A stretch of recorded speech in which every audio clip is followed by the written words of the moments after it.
From Philadelphia, Pennsylvania, weighing in at 210 pounds, Drew Gulak!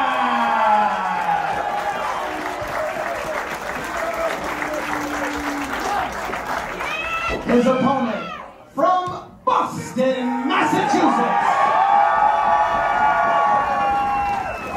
weighing in at 195 pounds, Biff Busick!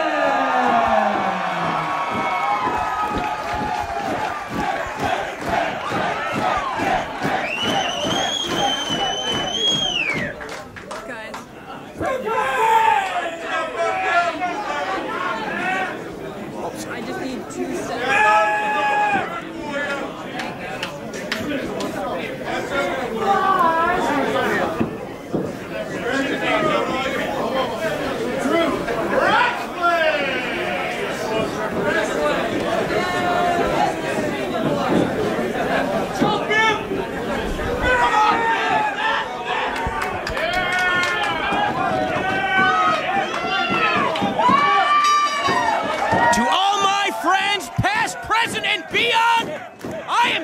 Colorado, the man off the place, being joined by MLJ. This is the greatest Rivals Round Robin. I'll tell you what, Denver, I couldn't be more excited for this whole concept, this whole show, but this match, Biff Busick and Drew Gulak one-on-one for maybe the last time. This is the match that started it all in Beyond Wrestling back in July of 2012 in Bridgewater, Massachusetts at our Swamp Sessions live event. And here we stand. I mean, more than 3 years later, I don't know, I'm going to tell you right now, I'm going to have a very hard time keeping my composure there tonight. You and me both, my friend. I mean, we saw Biff Busick say to Drew Gulak on that handshake, "One more time." I mean, I sat same spot right next to Chris Dickinson about 1.5 years ago when Biff Busick wrestled Drew Gulak for the CCW World Title at a Combat Zone wrestling event right here, at Fet Music. It was just as incredible then as I anticipate it will be now, and I mean, you can see the intensity through the opening collar and elbow tie-up. You want to talk about great rivals. When you look at a competitor like Drew Gulak, the way that he came up in wrestling, the way that he was linked to the campaign in CCW with all those other people, in his organization, and it was really, in my opinion, when he was on his own in Beyond Wrestling that he was able to break out, and he reinvented himself, much more closer to the Drew Gulak that we see today than, basically running a comedy faction. I don't know how else to put it, I mean, Drew Gulak is a ring general, and, that's something that Biff Busick, as well as he knows him, needs to be very careful about, because just like that, Biff was in danger of being pinned. Yeah, Drew Gulak able to pinpoint the smallest inadequacy in his opponent's game and manipulate that against his opponent. I can tell you the moment it all turned around for Drew Gulak. It was the tournament for tomorrow, the initial one, the tapings at the New England Pro Wrestling Academy. That was before Biff Busick had debuted for Beyond Wrestling. It was a match that he had with Mark Angel. And, I mean, since that time, you see that confidence. And when you have that confidence, you can do things, that nobody else anticipated that you were capable of doing. I mean, these two have traveled the world wrestling. And it's because of, just the unbelievably competitive matches that they put on against one another. They are so evenly matched in almost every department. Not only against each other, but also together. They formed a very formidable tag team. They know what each other can do, both offensively and defensively. Excellent point. Winners of the tournament for tomorrow 316 last year. Victorious over Shinron and Kitsune in the finals. Ooh, hard shoulder tackle. He goes right back to that side headlock. Well, I guess let's start talking about where there are slight advantages. Biff has a little bit more size. Gulak has a little bit more experience. Gulak also has age on his side, and perhaps most importantly, these two both have an advantage over Eddie Edwards and Timothy Thatcher by competing first here tonight. right, Busick. What do you say? Talk to me. Now, of course, any ties that we have will be settled at the end of the night if necessary. What do you say? I mean, we could be seeing a 4-way, a 3-way, or a straight-up singles match. So, obviously, the result of this contest, a huge factor to how the rest of the card shakes out tonight. And to touch on the advantages, disadvantages, I think Drew Gulak a bit more technically proficient on the mat, whereas Biff Busick a bit more explosive with his offense. As you see, he burst out of that head scissors. That explosiveness can help him on the mat, too. He does not know nearly as many holds or as many counters as Gulak. I'll give you that. It's going to be interesting to see how these two try and pace themselves, especially knowing that each of them have to compete twice more here tonight. If you know, especially as you said, the camaraderie between the two. But you got to kind of think at some point it's going to break down. Oh, sure. It always breaks down. Ultimately, what this rivalry is about, it's built on respect. It's about who is the better man. And, you know, tonight we're going to find out for once and for all. Look at that. Biff Busick still maneuvering around with that side headlock.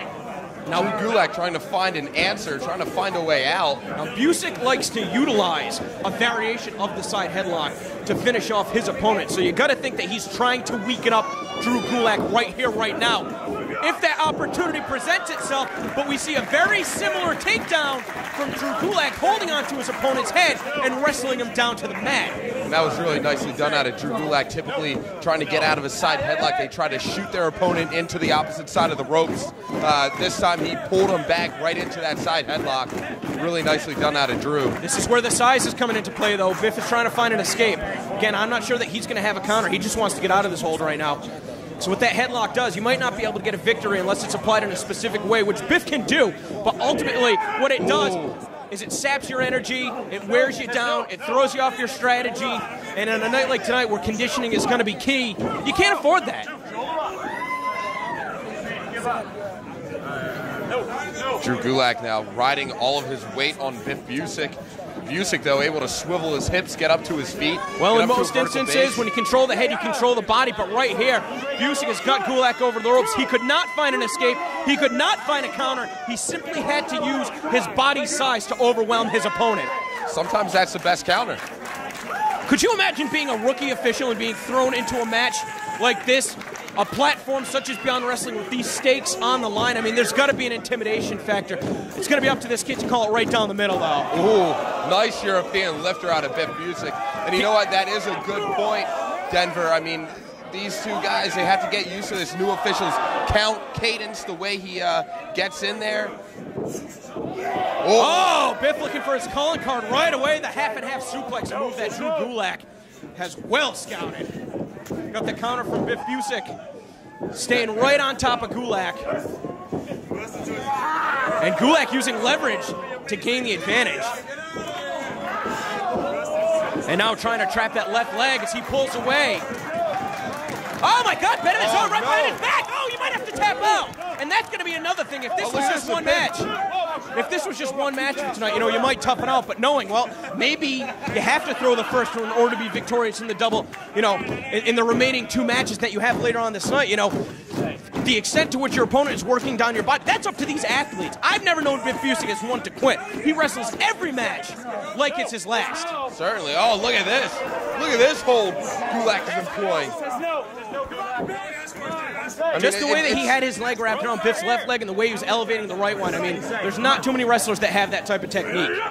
No separation, holding on to that leg again as he drops the elbow, the lower lumbar. I mean, right there you can, you know, send shockwaves down your opponent's lower extremities. And considering that he's working on the powerful legs of Biff Busick, I mean, that's an expert maneuver out of Drew Gulak. I spoke earlier about the explosiveness of Biff Busick. A lot of that comes out of his legs. If he doesn't have that vertical base to stand on, he loses a lot of his explosive nature. Really well done out of Drew Gulak, and he's going to try to pull him up here right by the chin. But unfortunately got a little bit too cocky, lost the hold, and Busick is not at one.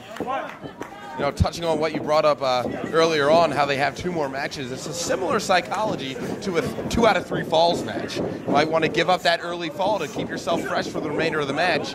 This time it's spread out through the whole night. Oh no, going back to that leg. Gulak going back to the leg, as you said, Denver. And he's just working that left leg over. Again, not only how that's going to be a factor in this match, but then for the rest of the evening, depending on how much damage Gulak can do. I've never seen this hold before. I don't know what to call it. It's like a sideways figure four. I mean, you can definitely see the left leg hyperextended, but the right leg too, the way that knee is bent, not front and back, but side to side, that's going to weaken up a lot of those delicate tendons and ligaments in the leg. And this time, Busick using his strength to get over to the ropes. You know, we've got a bigger ring in here tonight too. So that, especially for these submission guys, that puts them at a disadvantage because their opponents are even farther away from the ropes. Or I should say it puts them at an advantage. Anybody looking to an escape in a submission is at a disadvantage. They've got an extra 2 feet they got to crawl. Ducks down. Waistlock reversal, going for that half and half again. Gulak able to reverse it. Look at that, man. He is so technically proficient. Back and forth, jockeying for position. Oh, what's this? Gulak was looking for a roll-up. Biff bringing it back up to his feet. Right in position for the half and half. Biff keep going for that move. Oh, man. Right at the top of the chest. That'll knock the wind out of you.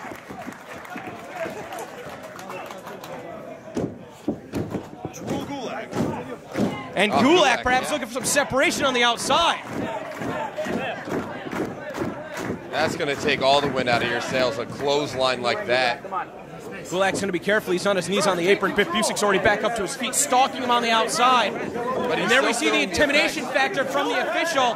The official's going to let it go. I mean, you'd hate to see a disqualification in a match like this. Not only that, but you saw Biff Busick. He stumbled on his way over to Gulak. It's that leg that's still affecting him. Boot for boot. Precariously positioned, and now looking for a half and half. That will spell not only the end of this match, but God forbid the end of Drew Gulak's career. That is not a maneuver you want to find yourself prone to. Series of back elbows out of Gulak. And again, you know, but that's a bit of a disrespectful sign. The opportunity opened itself, and Biff took it, and there you see the neck breaker. Sending shockwaves up and down the spine. The official checking on both of these competitors. And now he's going to apply the count. I mean, Gulak definitely got the worst of that. That couldn't have been a good landing for Biff. Certainly one to sacrifice his own body when the time calls for it, but is this the time? The greatest rivals round robin, is this the time? Certainly early to be laying it out on the line. This is only the first match. You got to think that these two. Oh, but maybe Gulak was playing possum. Busick walked right into that. And a maneuver like this, where you're pulling the top of your opponent's head, applies so much pressure to the neck. You see the official right in a perfect position to see if Biff Busick is going to quit. Going to be very hard for Biff to escape this hold, and it looks like he's fading. Biff, what do you say? Come on, you give up. You give up, Biff. Look at the strength of Biff Busick, though. What a counter! Right into the pin! Ooh, that was close. That was real close.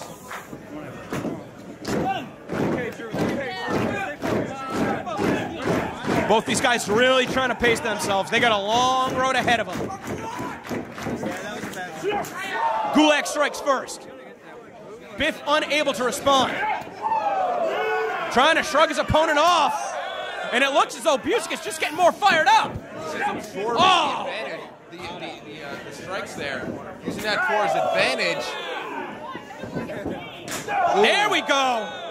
Solid strike out of Busick. Now back in Gulak to the corner. Be careful, Biff. Once you get in the ring with Eddie Edwards, you don't want to be trading those chops. Hard into the buckles goes Busick. Gulak catches the back elbow. Likes to go for that blockbuster. Gulak ducks out of the way. Drop kick right to the face. Oh, and a second time. Biff trying to hold himself up in the ropes. Oh, no! Lit into the back of his head. And not only that, but the effectiveness. He's been working on his legs the whole match, but, you know, those steel cables that hold this ring together, they are nothing to joke with. You think they're like an elastic band. It's more like an elevator cable. It's more like an elevator cable. That was very mean-spirited. So now Biff, he's got to think his brain's rattled. He's on spaghetti legs. And Gulak, perhaps suffering from tunnel vision. He's got something very specific in mind. Coming off the top rope, you got to think looking for his calling card, the diving clothesline. Does Biff have enough time to recover? Oh no! Turned right around into a shotgun drop kick. 1, 2. 2 count only. You can see Busick still holding that leg as well. When that body slam into the ring ropes, that had to take a lot out of that leg. Biff really still favoring that left knee. It's almost like he's trying to get feeling back into that leg. I mean, I think everybody knows the feeling of what it's like if your foot falls asleep. Imagine that happening to your entire leg. And then, as you're starting to get the feeling back, that feeling of pins and needles, how can you concentrate on anything else? Yeah, and right as soon as you try to get it back into your leg, Drew Gulak slaps on an ankle lock. That's not going to do you any favors. He might not be able to walk. And again, this goes back to what I'm saying. Is Biff going to tough it out? Is Gulak really going to press the issue? Right here, I mean, what a sin that would be if Biff was not able to continue the other 2 matches here tonight and had to forfeit because Drew Gulak, one of his closest friends in wrestling, broke his ankle. I don't think Gulak will cross that line. I don't think Gulak will cross that line. I think that these two have too much respect for one another. Busick just dived towards those ropes there. It was out of his reach, but he just made every effort he could to reach out and grab him. You know, I'm not a wrestler, but at some point you got to put the pain out of your mind. Focus on the task in hand. You got to win this match. You got to win this match. And right now it's not looking good for Biff Busick. Now Gulak trying to flip him. No, instead. Busick able to use that momentum to turn over his opponent. Still favoring that leg. Gulak goes right back to it. Biff with another counter, sending Gulak flying. This way in the opposite direction. Gulak trying for it again. Busick slides through. He's got a schoolboy. And he had him stacked up good, too. That was a textbook schoolboy. You got to think maybe if his leg was at full strength and he was able to drive with his legs, he would have been able to pick up the 3 count. Oh, look at this. The energy has just changed in this room. And I think respect has just gone out the window. You can barely hear the sound of these slaps over the roar of the crowd. Oh, Gulak firing back. Busick took 1 millisecond to let that moment sink in. He's paying for it. Oh, Gulak caught him. He caught him. 1, 2. Oh, man, close call. And now it's Busick going after the leg of Gulak. That's a move that he learned from Lance Storm at the Storm Wrestling Academy. But he almost had it. In order to apply it, though, you got to have your legs underneath you, and Biff does not have the strength he needs. Look at Gulak. Now he's able to get away from it and kick up at the man's face. In danger of being pinned, though. Ducks the clothesline. Half and half. You finally got it. That's going to do it. No. I'll tell you what, that referee was in perfect position for that, too.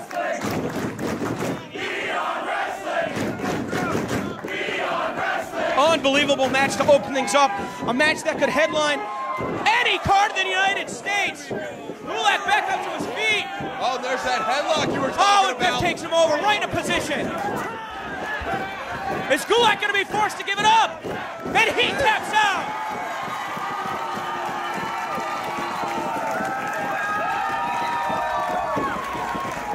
Here's your winner, Biff Busick!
Introducing first in the corner to my left, from Sacramento, California, weighing in at 16 stone, Timothy Thatcher!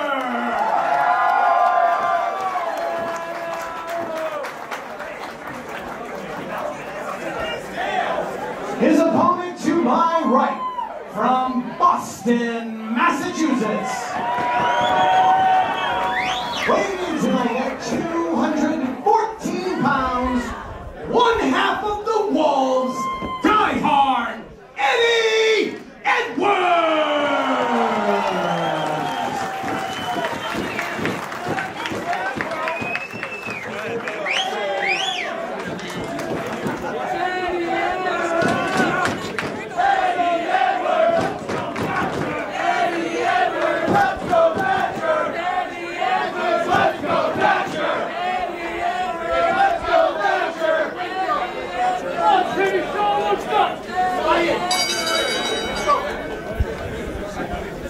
Another greatest rivals round robin tournament matchup. It's just the first time ever meeting. I think it is. Yeah, it definitely seems that way to me. We have These two don't really roll in the same circles. Definitely not. This to me was the match that had the most intrigue coming today. I mean, I've never seen them have a high-profile match before. Certainly not one that was recorded. So.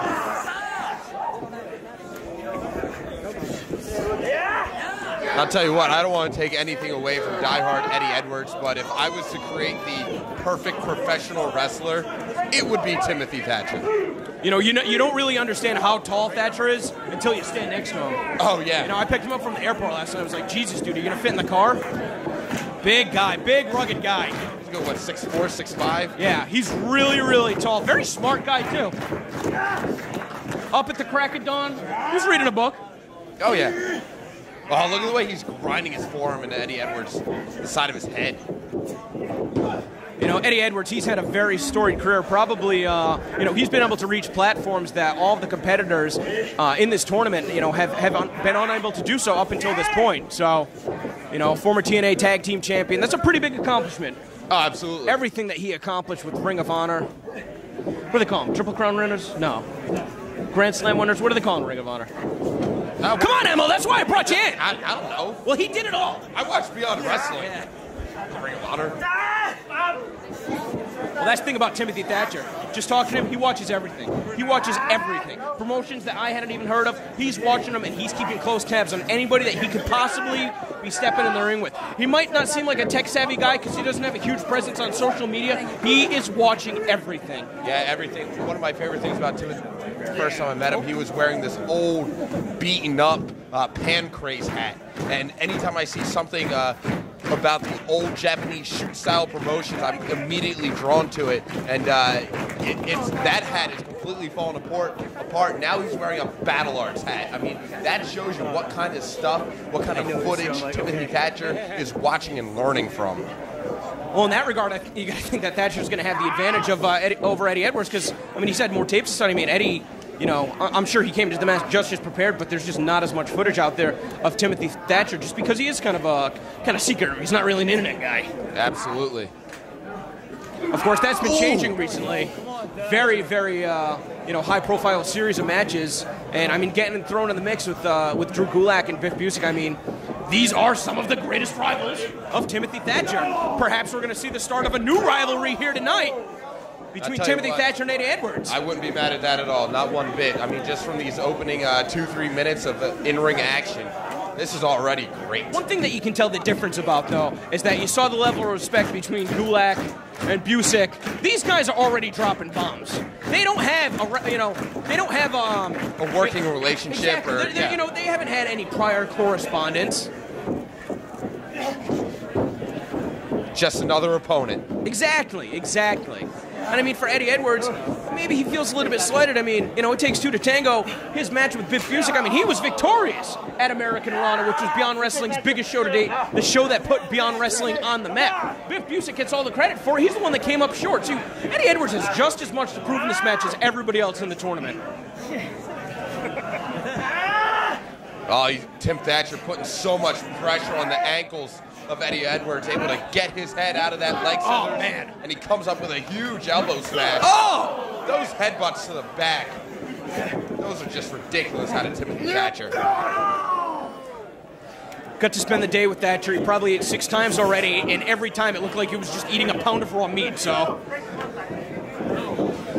Very, very, very strong competitor. He's a woodsman, too. I don't know why any of this should surprise you, but just learning more about him today, it's just, he's a very fascinating individual. I don't think he gets nearly enough credit. Eddie's finding out right now. Eddie's finding out right now how legit Timothy Thatcher is. When you take a look at Timothy Thatcher right now, look at the level of focus he has on Eddie Edwards. He hasn't taken his eyes off of his opponent, not 1 nanosecond.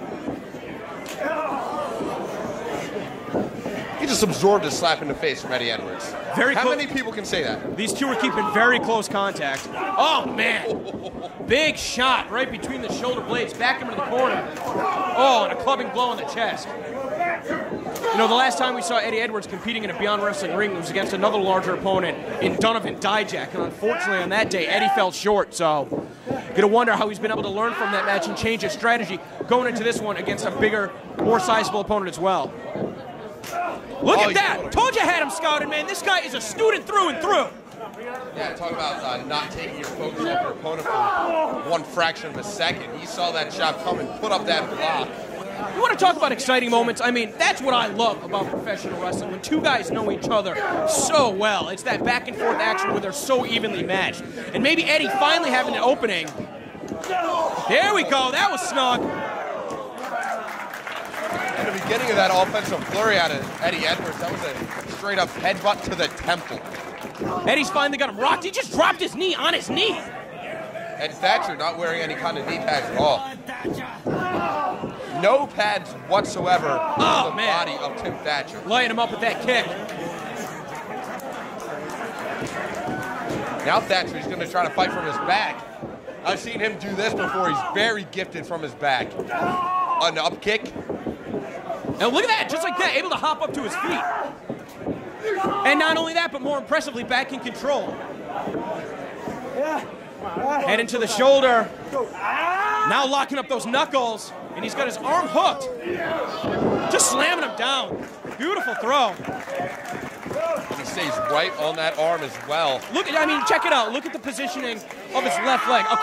His left leg is the size of Eddie Edwards' entire torso. It's pretty ridiculous if you look at it. And Timothy Thatcher, you know, one thing that you won't see in MMA, but you see here in Beyond Wrestling, he likes to manipulate the digits of his opponent. Yeah, the small joint manipulation. I mean, dude, there's I don't know, what, like 30 or 40 bones in your hand alone, like between your fingers and, you know, all the carpals and stuff like that. Like, you break a bone, that could be a career ender. I don't think a lot of people realize that.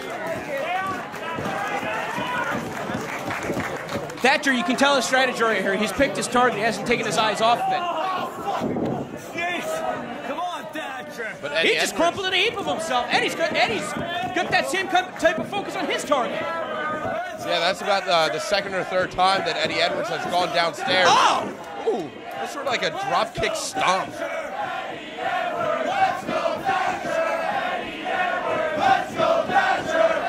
Who do you think's got the crowd support? It's hard for me to tell, too. I can't call it. I mean, both of these guys typically fan favorites. I wasn't expecting a split crowd. Oh, man, look at the way Thatcher was able to get his leg in between Eddie Edwards' leg, but took him down just a second away from being pinned, and before he can really focus in on that arm, Eddie was in the ropes. I don't know if that was luck or part of Eddie's strategy, but hey, he gets to keep the fight. He was able to get a grip on that arm and really pull back the way he wanted. Timothy Thatcher could be walking to the back already as a victor. Had Eddie's arms in that crosshair once again. You saw Eddie reaching up to the ropes to pull himself up. He got kicked in the arm. Man, the long limbs of Timothy Thatcher coming into play right here. At some point, the experience of Eddie Edwards is going to have to take over, though. That's my prediction, at least.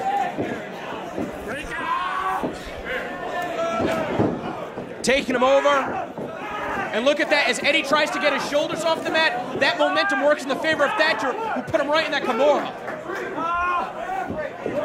Man, he's doing not just his fingers, not just his hand, he's doing a number on this guy's arm, up and down, all the way to the shoulder.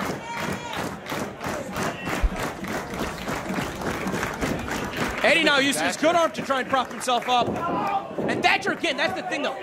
He keeps taking his eye off his opponent. He can't keep doing that. His eyes are on Eddie's arm instead of where those kicks might be coming from. He can't keep making that mistake. He falls into that same trap time and again. And not to be critical, MLJ, God, I'm not a wrestler, all right? Don't get it twisted. But you almost got to wonder if Thatcher was to focus his attack on the arm that Eddie Edwards throws his chops with, if he had that opening. Oh! Eddie Edwards just exploding out of that corner with that knee as Thatcher was trying to charge his way in. Both men worse for wear at this point. Well, that's the pros and cons. You build up a head of steam, you got more momentum into your opponent, but sometimes that separation can cost you. It certainly did right there. And now Eddie Edwards sizing up Timothy Thatcher. Thatcher's hunched over. Ate a chop. Didn't get the arms up this time. Now the arm shrugged over the rope. Caught him again in the chest. Eddie Edwards, locomotion style with those chops. Got to be up to 3 Dustin at this point. Oh! And he's knocked out. He's out. He's out. Thatcher rushing into the pin. Like his hook. And he's going right back to work on that arm.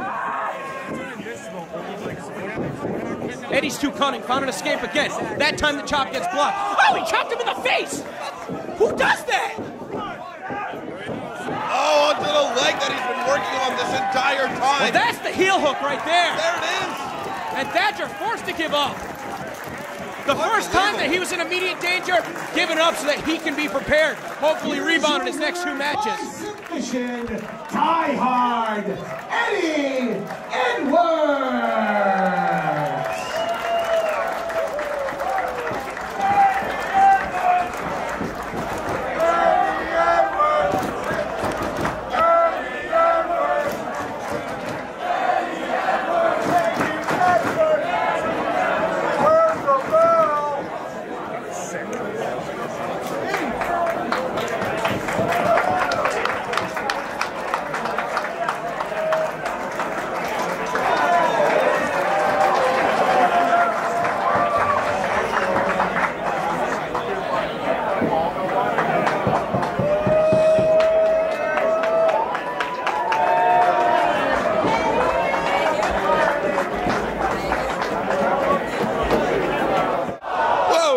Gulak not even waiting for any sort of official introductions. Just going right at David Starr. Ducking out of the way at 2 wild shots out of David Starr, and Rory Gulak is just giving it to the product. Rory Gulak picking up a head of steam. Up and over the top rope. Here comes David Starr, clotheslines him off the apron. David Starr picking up at his speed. Oh, here comes Rory Gulak. Oh, man, right into the sea of people here at Biff Busick, and more importantly, right on top of the product, David Starr. Well, that's one way to start a match. Man, these two fighting on the outside at such close quarters with all the fans ringside. Really dangerous situation. Not a smart move out of David Starr. Well, he already got his brain scrambled, getting hit with a flying Gulak on the floor. It's a different side of Rory than we've seen since the last time he competed as Rory Mondo here in Beyond Wrestling. Tell you what, he's a totally different person now. More focused, more driven than he's ever been. Oh, what an amazing maneuver! Nasty spill for both competitors. I don't know who got the worst of that. Right now, oh, it's Rory Gulak up to his feet first. Yeah, but he's really favoring his back.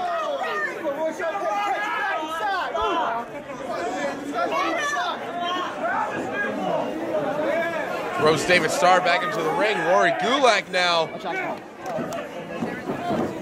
stepping in through the ring ropes. Headlock takeover. He's giving up a ton of size to David Starr, though. Starr very quick to maneuver his opponent off of him. But how about this technique? Where the hell did he get these ring boots? They are amazing. Oh, come on. I didn't even see that. That happened in the blink of the eye. I can honestly see what happened. He went to the eyes. I didn't even see that, so it's no surprise the official didn't.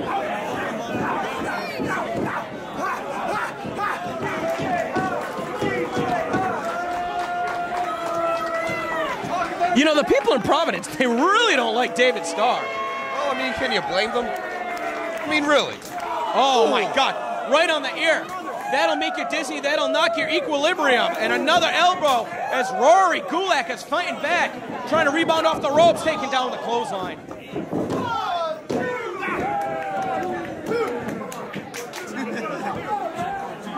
David Starr, though, I mean, this point in his career, you should know better. Don't argue with the official. It's not like you're going to get him to change his mind. Keep on top of your man. Oh, man, that was not a good kick for Rory Gulak to have to eat. Oh, Rory Gulak, he's not going to sit there and wait for it. He's going to deliver one of his own. And one to the front for good measure. See, that shot to the abdomen. The thing about Rory Gulak is he doesn't let up. When he has the advantage, he keeps pouring it on. But unfortunately, he's finding himself in this rear chin lock right now. Yeah, but Starr isn't going to win from this hold. You know, he can try and keep his opponent grounded and maybe think about what he's going to do next, but he's not going to win from this. No, he's certainly going to wear him down a lot, especially if Rory Gulak's got to carry that additional 30 pounds of weight. You can tell how different the strategy is in this match from the other two. This is the only match either of these guys have to compete in tonight. And they're not pulling any punches. Yeah, they're going full bore. Oh, my God. Almost knocked his head off his neck. That's a souvenir you can take home at David Starr. Happy anniversary. You get to see a man killed. Whoa. I don't like that. Not only did he take that back body drop into the turnbuckle, but he folded up like an accordion upon hitting the mat. You know, you've seen the popularity of moves in the corner because they are double impact moves. Not only your opponent colliding into the ring, but then he's just coming down, crashing down on his extremities. Right, you know what though? Let's face it, Rory Gulak made his name as Rory Mondo, a deathmatch wrestler. You're not going to find many on the card tonight as tough as him.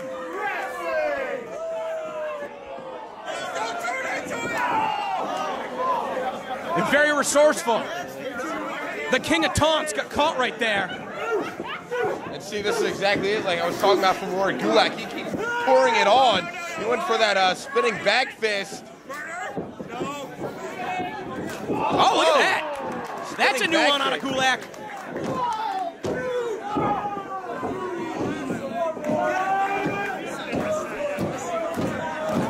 Rory Gulak now trying to get energized from this crowd here at Bet Music. This could have been a mistake. He already has his opponent down. And now he's going to try and pick up a stronger guy. Come on. Should know better than that. Oh, these two are both fighting for the suplex. Rory almost had it. David Starr finds a slap to the face. Still fight for a suplex. Oh. No! Right onto the knee. The back of the head. He's got the arm trapped. Rory needs to find an escape. He's got those arms captured, though, Denver. Look at the strike. Oh. Just drives him down onto his shoulders. And that's it.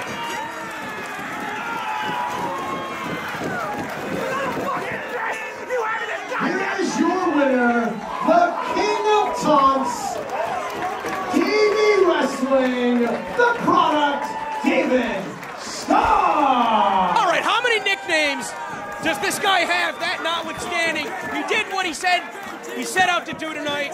He defeated somebody that he faced in a consolation four-way at Tournament for Tomorrow 2. And yeah, I'm going to give the devil his due. I think heading into Tournament for Tomorrow 4 in November, I think that David Starr is going to be somebody you want to keep a close eye on.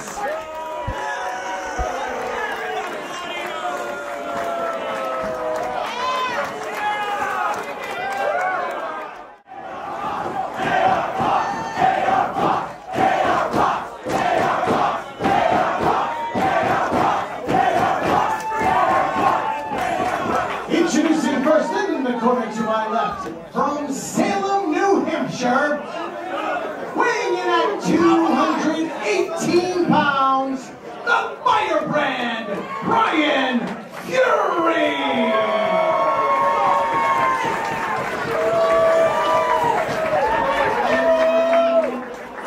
His opponent to my right is accompanied to ringside by Mrs. Ayla Fox. I've been calling Roxy the whole time. Hailing from Ansonia, Connecticut.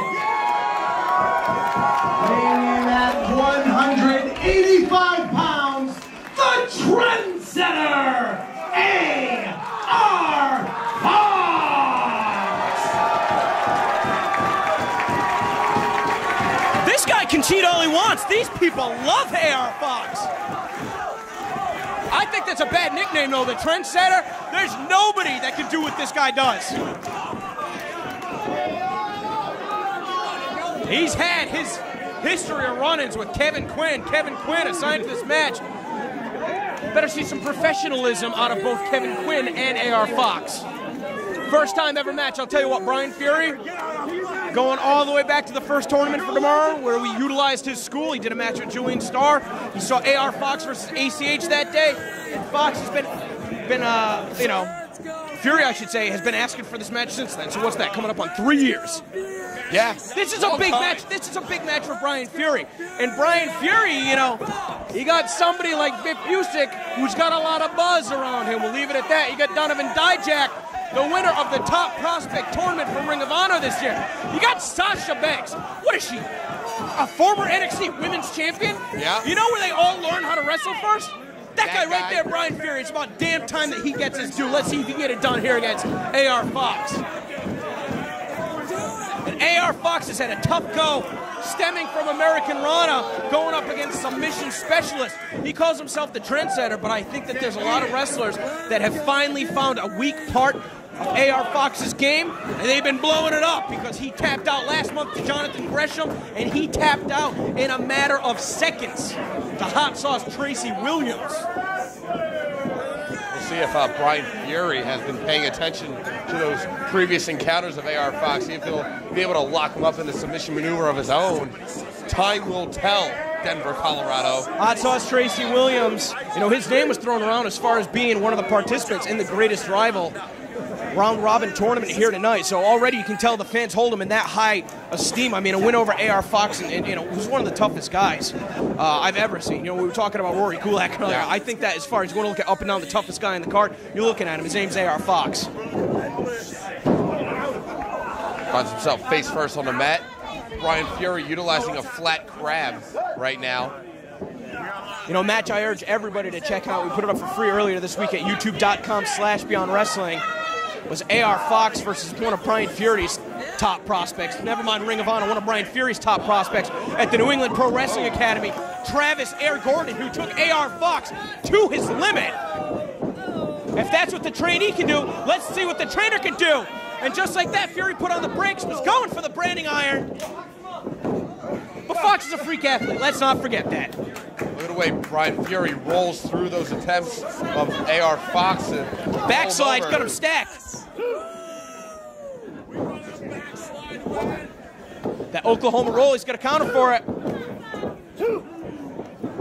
Both of these guys trying to get the job done real early. Yeah, but guess who's the faster of the two? Spoiler alert, A.R. Fox. Oh, Fox, where are you going? This ain't even our regular ring. Oh! It's a good thing because Brian Fury almost put a hole in it with A.R. Fox's body.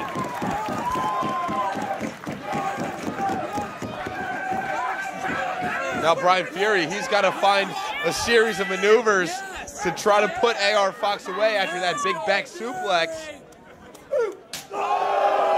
That chop was a good way to start. Good chop, Brian Fury. This is the wrong move, though. You don't want to let A.R. Fox build momentum. You know what? What the hell? Well, if you're able to run into it with the backside of your elbow. But, I mean, we've seen so many times the way A.R. Fox can bounce around the ring like a pinball. You know, every time that he makes strides across the ring, he gets faster and faster and more powerful. If anything, that worked against him because he had even more momentum coming in to the point of Brian Fury's elbow. Looking for that slam. Fox landed on his feet.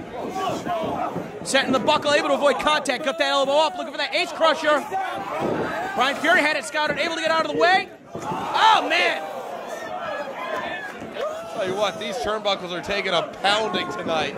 Hip toss into the turnbuckle, hooks the near leg, only enough for a 2 count, says Kevin Quinn. The turnbuckles are taking a beating. What about the wrestlers, MLJ? Everybody's taking a beating.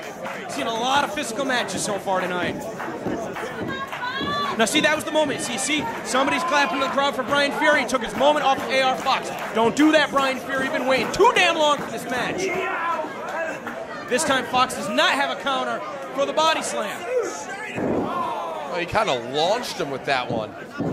Driving him down at a higher angle, more impact on the head and shoulders. And AR Fox, unfortunately, somebody with a history of concussions. I mean, Brian Fury's had a laundry list of injuries, too, in his extensive career. The most recent, I mean, he was out of action for over a year, having had his ankle fused. Look at that pop-up powerbomb. Fox caught him with that Hurricane Rana. Again, though, running into that elbow. Oh, going for low main pain. He gets low main pain out of nowhere. But Brian Fury, how smart is that? You know, you say smart, I'm going to say lucky. That momentum carried Brian Fury out. That finishes off most of AR Fox's opponents. But Fury is out of the frying pan into the fire. Yeah, maybe not so smart out of Brian Fury after all. No, knocked down I got to take that back. All I can picture right now is AR Fox trying to figure out a way to hit low main pain to the floor, but instead looking for low main rain. Oh, I hate seeing that. Trendsetter, bullshit, who can do that? AR Fox! Get the hell out of here! Maniac!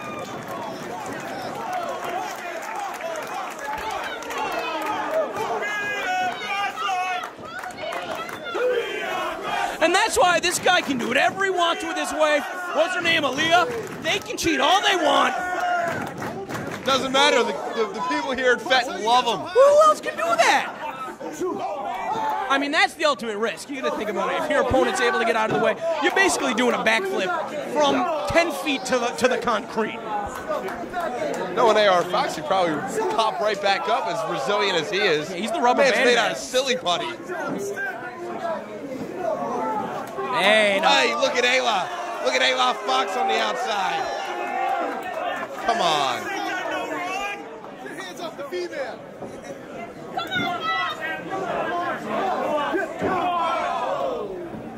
Just stomps the man down. Right to the floor. Yeah, give the here. credit to his wife.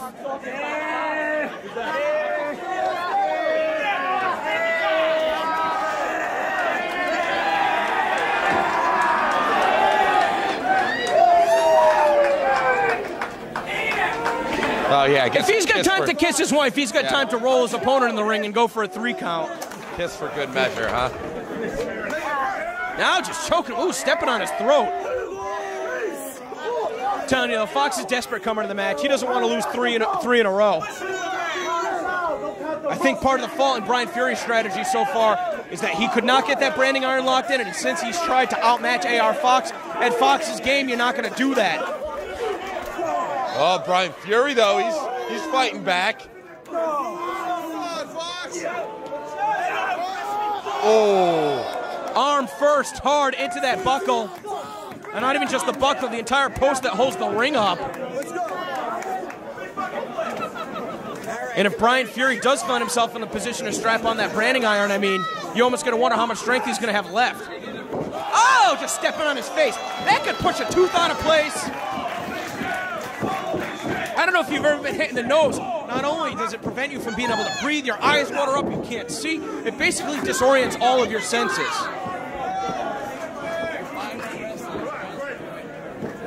That's one thing that we can say about AR Fox since the first time we saw him here at Beyond Wrestling. He was so reliant on those high-flying moves, you know, that high-risk offense, and now he's become so much more of a complete wrestler. But that weakness is still the submission game. He ain't going to get tapped out from this position, that's for damn sure. Buries that knee into the solar plexus of Brian Fury. AR Fox looking for the right position. Look, he's just standing on his back, choking him out. AR Fox just adding insult to injury on the outside. He slid him over so that more fans could see it. And now Fox diving through the ropes, all of his body's weight. Just like a cat landing on his feet. You know, you got to think that move is designed to attack your opponent's chest, but referee Quinn should have had a closer look at that. I think that was all on the throat. That's illegal, MLJ. Yeah. Yeah. Don't have to consult a rule book for that one. Brian Fury, though, he's very, very resilient. Keeps fighting back. AR Fox swinging in. Ooh. Once again, Brian Fury to the outside. AR Fox can't seem to keep his opponent in the ring after delivering a huge move. Well, that's the instinct. The instinct is to get separation. The instinct is to get separation. Not when you get an opponent that can leap all over hell and creation and wipe you out. Yeah. No. Come on. Look at this maneuver Brian Fury had it scouted, swinging him around. Oh, what? Oh, no. Come on, Fury, don't do it. Don't do it. Oh. Neck breaker from the ring. You know, I know that AR Fox will stoop to any level to pick up the win, but with somebody with a history of concussions like that, you don't want to drive the most sensitive part of your opponent's skull into the concrete. I'm sorry. You know Brian Fury's struggling at this point, but, as a spectator, I don't enjoy seeing that. That doesn't do it for me. My bloodlust has been satiated years ago. I want to see good competitive matches. I still have a little bit of edge to me. I kind of liked it. I'm a product of my environment, Denver. 1, 2. I don't know how he was able to kick out of that. Instinct, being one of the best wrestlers in the world. Column A, column B.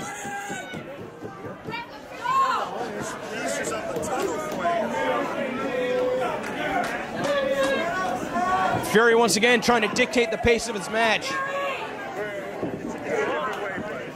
Oh man, Fox is just too good. Rolls back. Shrugged him off. Oh! Oh, again in his head. Disgusting.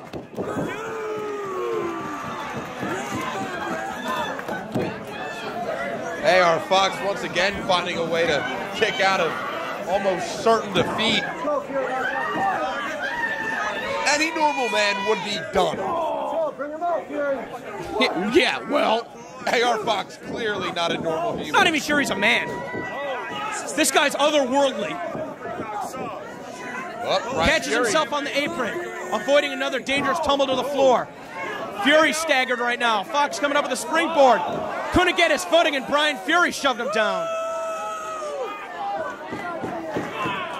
A rare slip-up from AR Fox, but you can tell he's just having trouble with those extremities because he landed on his head. I mean, you can only take so many shots to the neck before your body starts to fail you. And I hate to say it, but this might be another one. Brian Fury going for that superplex. When you're looking for a superplex this late in the game, that goes to demonstrate how desperate you are, that you're willing to throw your own body from that height just to do damage to your opponent. And that's where it didn't pan out because Fury tumbled hard. Oh, he sees Brian Fury in perfect position. Looking for the 450 splash. No! Senton Atomico finds nothing but knees. He can't even straighten up. All those muscles just seized up right now in the back of AR Fox. What? Just when you think you haven't figured out.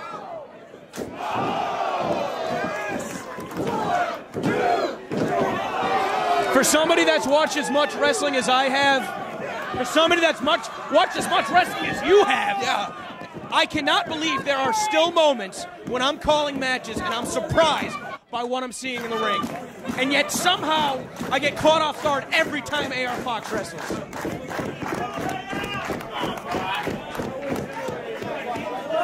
AR Fox poised in the corner.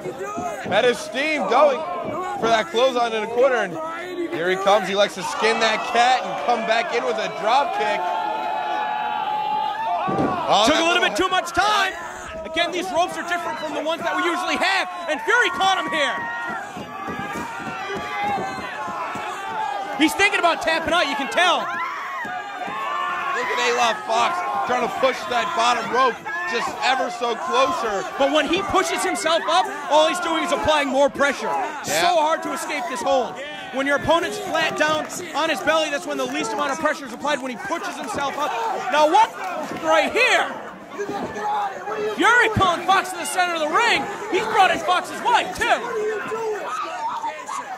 Why are you in the ring? You should be in the ring. How can you say you're not doing anything? You're not in the match! Oh, come on, Fox. Fox goes low. Now she's looking for the Canadian Destroyer. Fury rolling through. And now he's got her in the branding iron.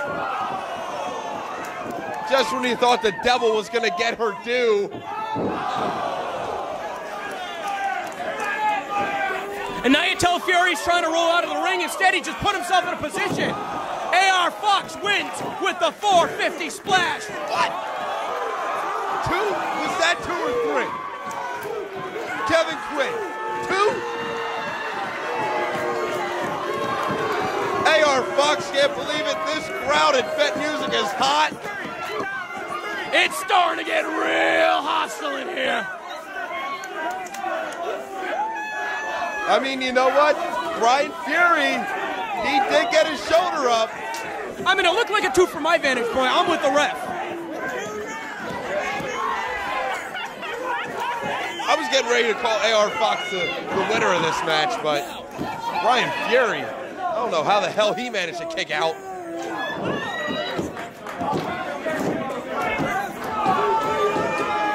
Set up for low main pain once again. Oh!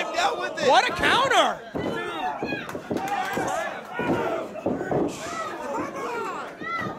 Any given second, Denver.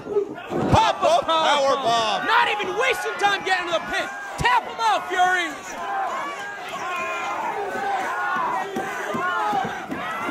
Oh, look at the pressure on that lower back. Fox ain't gonna tap out 3 months in a row. Fox ain't gonna tap out 3 months in a row. Yes, he is. I can't believe it.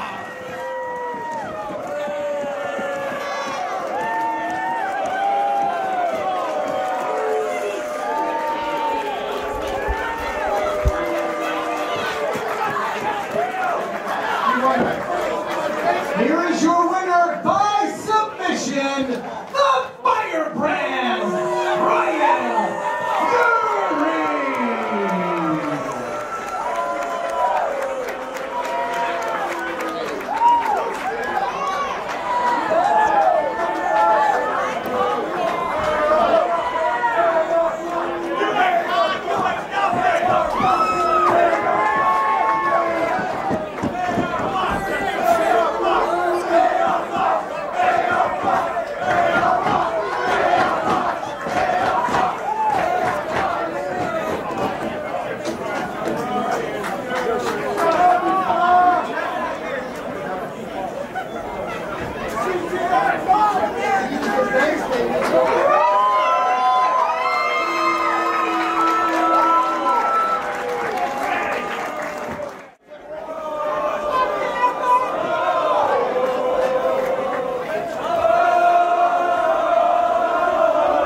Introducing first in the corner to my right, from Sacramento, California, weighing in at 16 stone, Timothy Thatcher!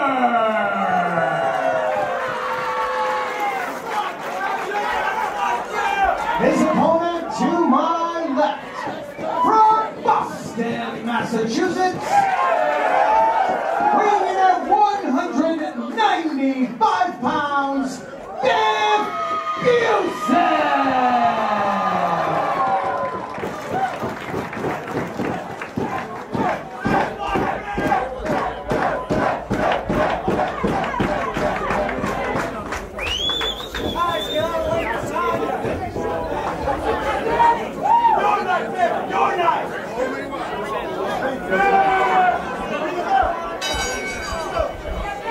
And here we go. It's the second stage of sorts of the greatest rivals round robin tournament here. Victorious in his first match was Biff Busick going against Timothy Thatcher, who did tap out to diehard Eddie Edwards in the evening's second contest.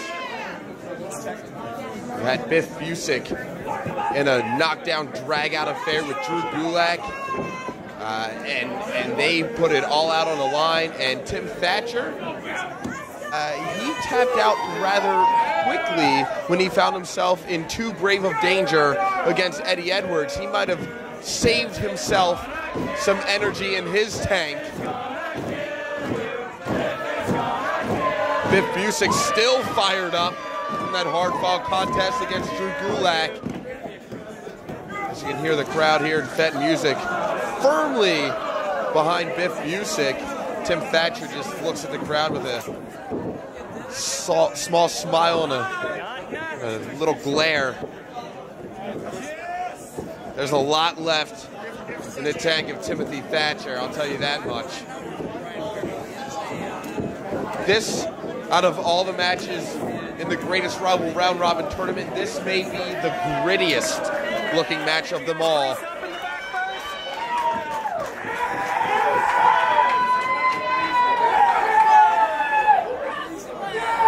Right now we're at a standstill.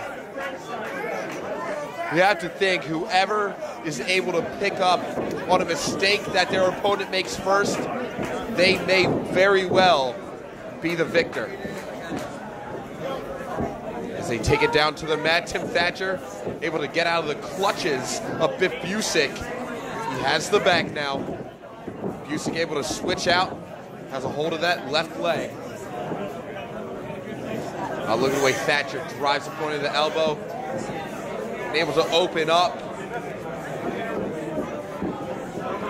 Biff Busick, but Biff Busick able to turn things around just as quick as Tim Thatcher was able to put it on.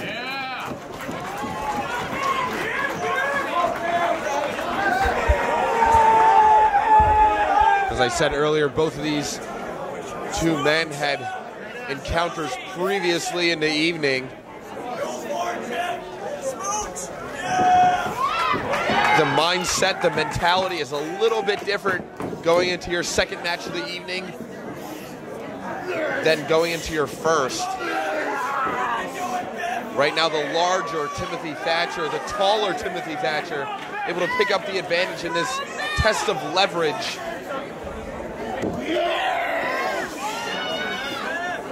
But you're not going to put Biff Busick down that easily. Timothy Thatcher finding that out the hard way. Timothy Thatcher trying with all his might to keep Biff Busick down on the mat. And you see Busick firmly planting his left foot on the mat. He's going to drive up with all the force he can muster. But once again, the height advantage comes into play here for Timothy Thatcher.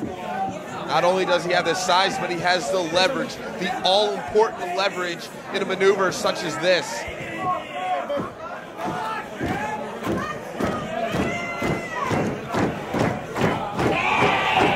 Busick once again, for the fourth time, trying to reach a vertical base. There it is. Oh, look at Tim Thatcher stepping on the back of the left leg, now using his knee up against the chin and face. Trying to get a pinfall of this Greco-Roman knuckle lock, almost did it. Biff Busick able to roll his shoulder at the count of two. Once again, rolling his shoulder, that time the left shoulder. Oh, this time he bridges up. Nicely done out of Timothy Thatcher. Push the leg back. Timothy Thatcher has had firm control over Biff Busick for what's got to be the past 90 seconds to 2 minutes, and it's all been because of this Greco-Roman knuckle lock.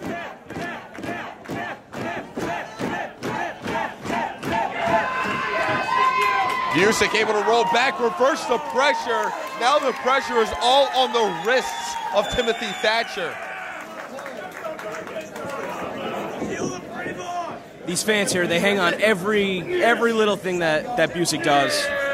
I mean, he took the independent wrestling scene by storm like nobody I've ever seen before. You know, he worked for people that, you know, normally wouldn't allow you to work. You know, it's like, oh, you know, he got to work for CCW while he was doing the wrestling is. You know, he got to work for Evolve. He got to work for Pro Wrestling Girl. I mean, he was everywhere. Biff Busick literally did everything there is to do in independent wrestling faster than anybody else that I've ever seen. But there is nowhere in the world where the fans appreciate his contributions to professional wrestling as much as Fet Music. Of course, tomorrow afternoon we embark on a brand new era of Beyond Wrestling, making our debut in a sold-out crowd in Somerville, Massachusetts, right outside of Boston. God, I wish I could be there. I wish we could have Biff there. No offense, MLJ, but yeah. Oh, you man. know, at least we get to cherish what we have right now. Wrestling Timothy Thatcher and win, lose, or draw. He's got a match with Ed Edwards still scheduled for later on tonight. Oh, look at the way he's manipulating that arm.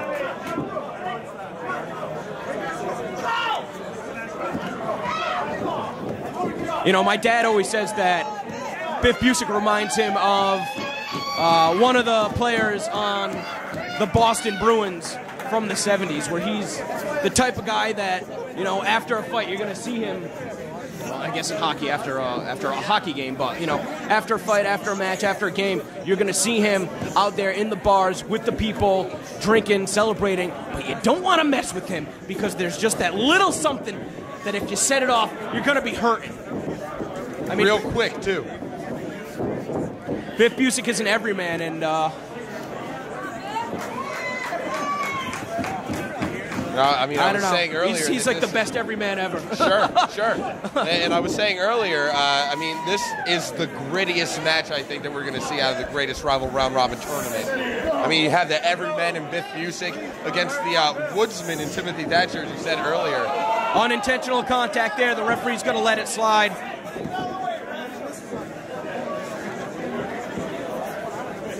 I'll tell you what, I love watching these two ply their craft. And both of these guys coming into this match with a bum wheel. Doesn't look like either's really had the opportunity to exploit that, though. Still trying to focus the attacks on the upper body. Oh, Biff's hurting. You can just tell. A picture is worth 1,000 words. Just take a look at Biff Busick's face. This guy's hurting right now. And Thatcher, at least to his credit, you know that his knee is shot too, but at least he's got a good game face. Nice clinch out of Biff Busick, able to turn that, trying to go for a half and half suplex. Thatcher going low, but Busick not following suit. He keeps control of the back, turns him around into a snapmare. Full extension on that surfboard stretch. The ability of wrestlers like Biff Busick and Timothy Thatcher has repopularized a style of wrestling which had since been tossed to the wayside. I mean, look at the contrast of a match like this and then, you know, the high-fly stylings of somebody like A.R. Fox. There's a lot less risks being taken. I shouldn't say that. There's different types of risks being taken. But it's so much more physical. Like you said, that word gritty, that is perfect. There's very, very little separation of contact. It's all about trying to manipulate and control your opponent. They'll spend as much time struggling to put each other in a move as they will struggling to get out of the maneuver.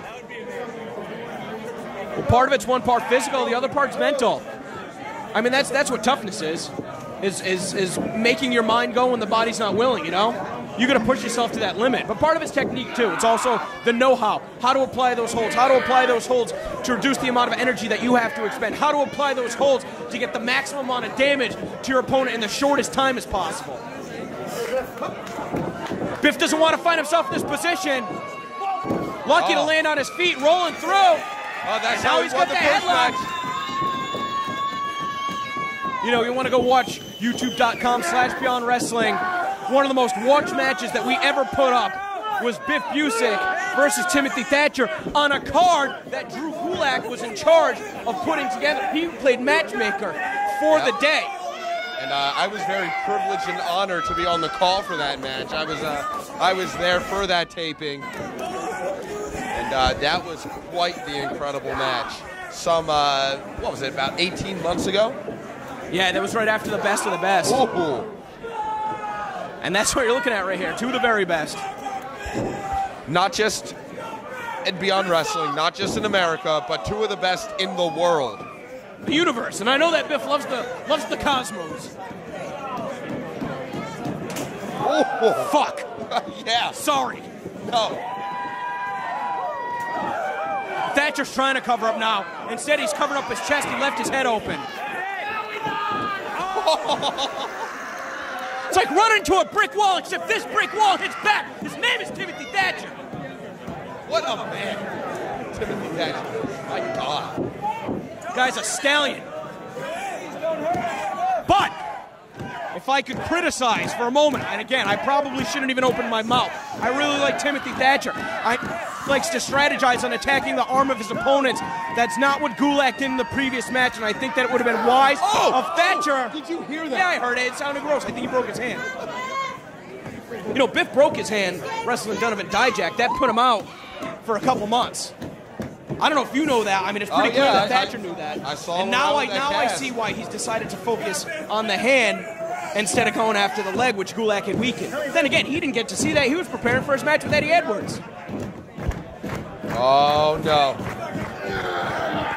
He's going to break his arm. He's going to tear muscles. He's going to break bones. Oh, he's got a pinning predicament here. It's the only way that Biff could alleviate pressure. It was that he had to put himself in that position, and when he kicked out, Thatcher was able to manipulate him into this hold. He's trying to get him to tap out. You know, we didn't see Gulak break the ankle, but do you think Thatcher's the type that would cross the line and break the arm of Biff Busick? He'll do anything to win. Well, that would rob the fans of what's guaranteed to be another classic between Biff Busick and Eddie Edwards. I would hate to see that, but at least I can understand where he's coming from.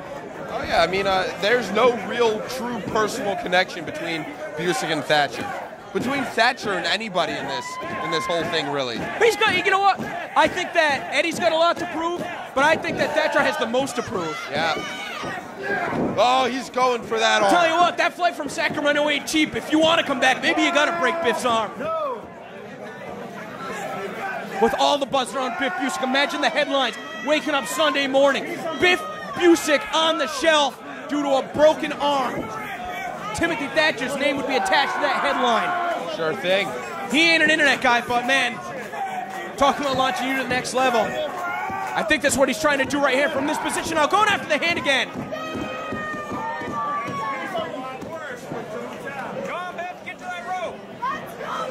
Biff got to the rope with his free hand. I'm not going to say it's good hand. Look at how close Biff is clutching his arm to his body. A lot of damage has been done.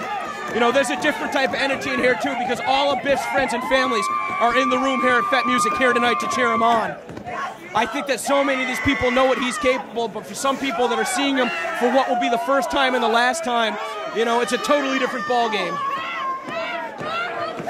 Yeah, I was around you earlier before a lot of the people came. Oh, no. He's got his arm. No! What a brute! Before a lot of the people came filing into Fet Music, you mentioned that you've seen a lot of people that you haven't seen in a very long time, and it's all because of that man right there, Biff Busick. Well, he's wrestling all of his greatest rivals here tonight. The question is, who's better at this point in their career? Tim Thatcher trying so hard for that double arm suplex. Oh! Caught him at a good angle. Even with all the damage to the arm, he muscled him up and dropped him on his head.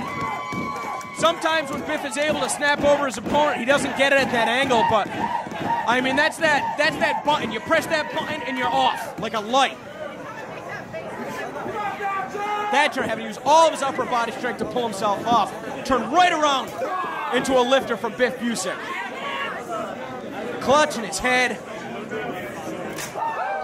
Now you're starting to see the perspiration fly as it is getting very hot in this room. Oh, slaps him right in the face. He's out! He's out! But so's Thatcher! Yeah, which one? Which wrestler are you talking about, Denver?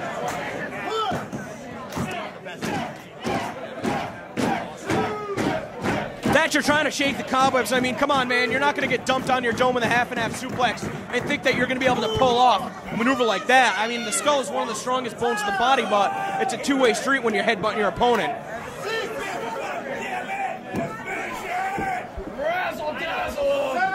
Head-to-head, face-to-face.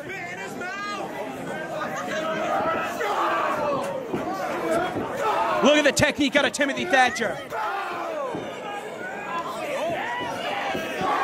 Ooh, a couple of hard forearm strikes, making 3. It's very telling that Biff didn't look to respond with his European uppercuts, though. Whoa, what a collision. Trying to get him hooked up. Oh! Timothy Thatcher using the same kind of offense that Biff was trying to use. Well, he used the same takedown, but he was trying to go to the arm, and all he did was leave himself prone to get choked out.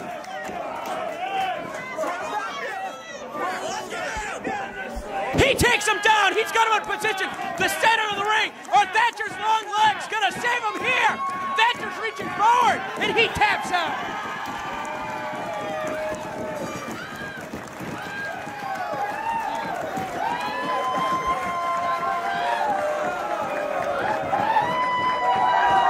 Here is your winner by submission, Biff Busick!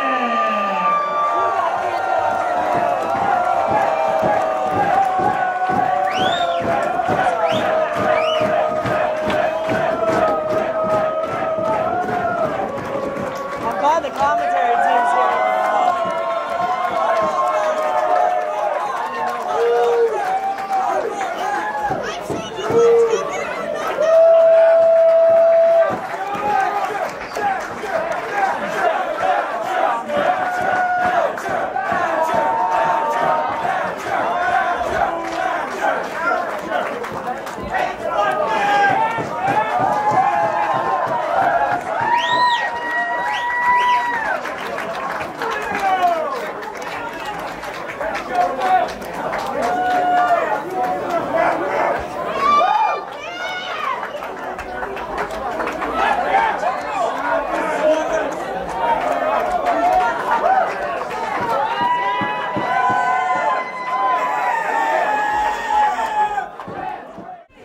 Introducing first to my left from Philadelphia, Pennsylvania, weighing in at 210 pounds, Drew Gulak!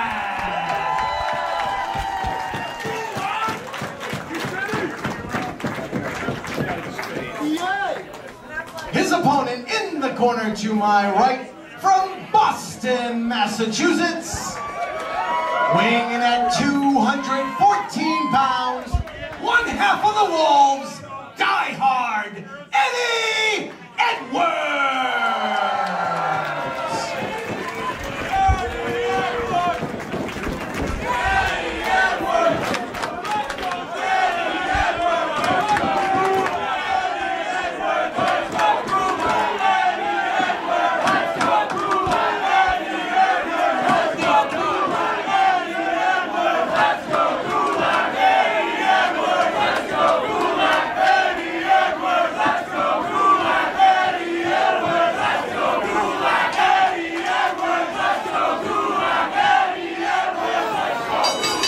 Denver, Colorado, calling the action alongside MLJ, and you know, Drew Gulak needs a win here if he wants to stay alive. You're absolutely right, and the thing that Drew Gulak has going for him, this is the most time in between matches that we've seen.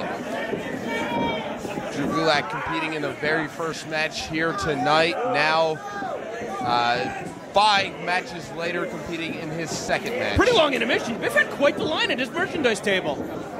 Yeah, can't stop him from getting his money. More power to him. Back to the action at hand. This is a first-time ever matchup. The only time that these two tied it up, I believe, and I hope I'm not wrong, else I'm going to seem like a complete rube, is the Dojo Bros against Biff Busick and Drew Gulak. Yeah, I think that is. That was at Beyond Wrestling Point of No Return, our second ever live event here at Fat Music. That was September of 2013. I can give you the facts about the show. Bucks Belmar wrestled. The Swamp Monster was there. But that was also 2 years ago. Damn. And a lot has changed in the in-ring game of both Eddie Edwards and Drew Gulak. Just tell Eddie Edwards' conditioning, how seriously he's taken. He's so lean these days. None of that extra muscle mass carrying him down. He's still very strong. He doesn't get tired. No. Never. Cardio machine.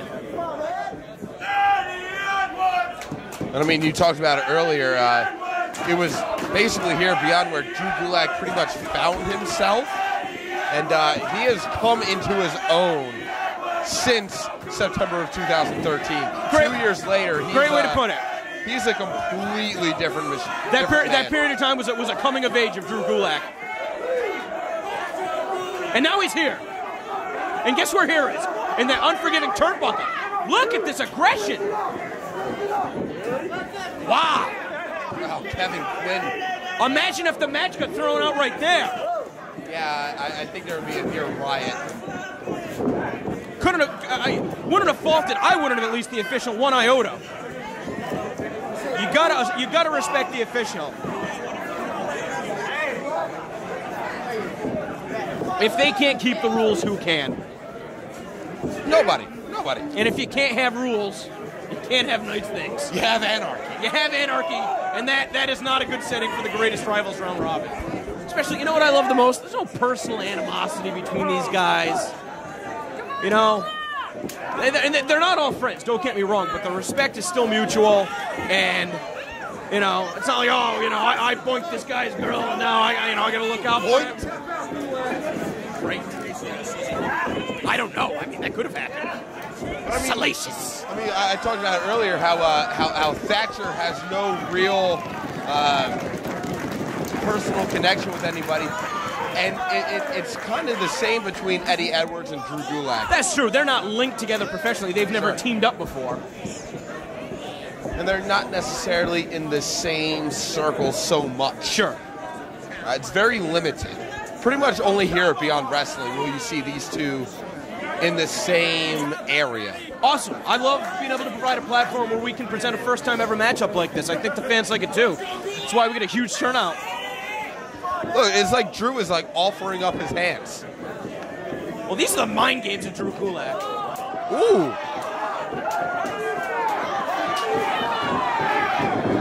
Got a slap fight right in the middle of the ring. Advantage, I believe, goes to Eddie Edwards, if only because of where he's at right now. You know what, though? I lied. Remember I said AR Fox was the toughest guy in the show? Well, we can't forget about diehard Eddie Edwards. I believe he broke his arm and then wrestled in a ladder match. Oh, yeah, no big deal. Yeah, no big deal, right? Just an average day.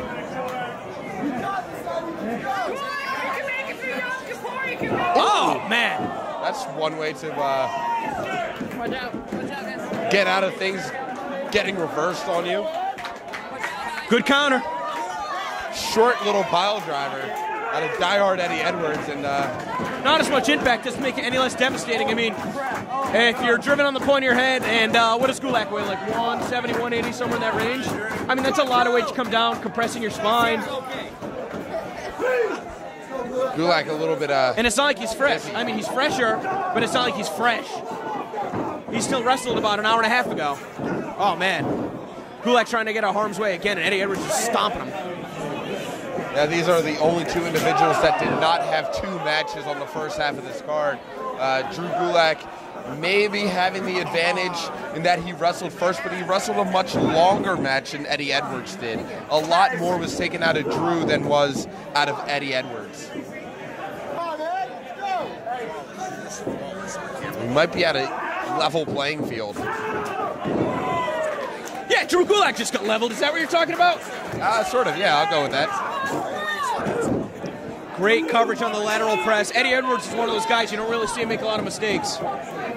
That's part of it plays in the conditioning, though. Sometimes you get so gassed out, it's, you know, all you're thinking about is just like, oh, man, like, I'm just going to try and get back up to my feet. Eddie doesn't get gassed out like that, so he's able to strategize better. Ooh, hard chop.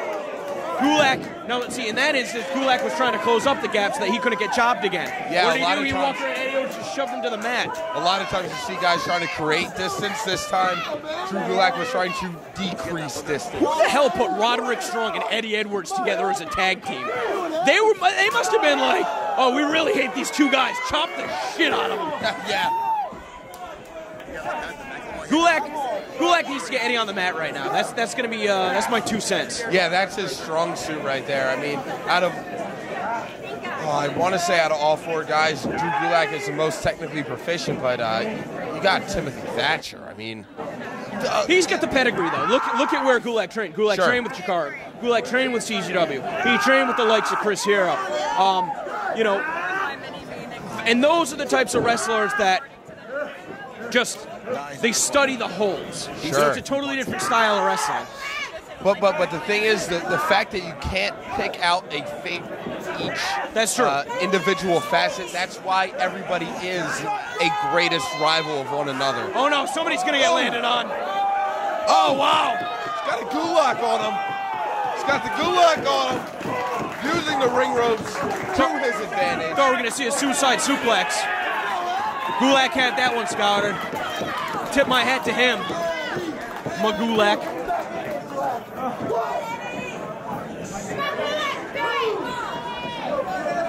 Not rushing to get back in there, though. I mean, think about all the great matches that we've seen so far tonight. Think about the great match we're watching right now, and then think that we still have Drew Gulak and Timothy Thatcher. Oh, as my Gulak God. nearly takes Eddie Edwards' head off. Really closed the gap there.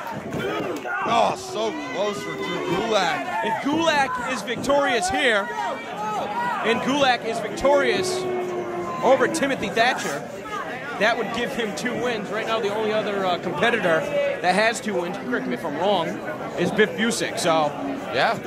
you know, if Biff Busick comes up short against Eddie Edwards, we could be seeing another match between these two here tonight. Yeah. I mean, guaranteed we still have Biff and Eddie Edwards and Gulak and Thatcher. And that's We're going to on see a top. decisive winner here tonight. That's on top of what we've already seen. That's on top of Ricochet, JT Dunn. That's on top of Trevor Lee and Andrew Everett teaming up against Team Tremendous. I mean, my God, Denver, Colorado. What have you done? That matchmaker, he's got it going on. I'll tell you who's in danger right here. Eddie Edwards tried to stall Drew Gulak instead. Got caught with the feet. You know, he's lucky in the sense that he didn't bang his head, but, I mean, you kind of need to stand in order to be able to fight, and that's a bad landing for your ankles. Oh, yeah. Does Drew Gulak specialize in an ankle lock? Yeah, I think so. Nearly broke Biff Busick's ankle earlier tonight with that, by the way. You know, all 3 of the guys, I shouldn't say all 3 of the guys, but 3 of the 4 guys really specialize in that leg submission. You got Gulak with the ankle lock, you got Biff with the half crab, and you got the heel hook, which is kind of in between Eddie Edwards. And that's usually, if you can get that in, guys tap out right away. That's the most devastating of the holds. But Gulak is going to the Gulak. That's the thing. He's not a one-trick pony, this Drew Gulak.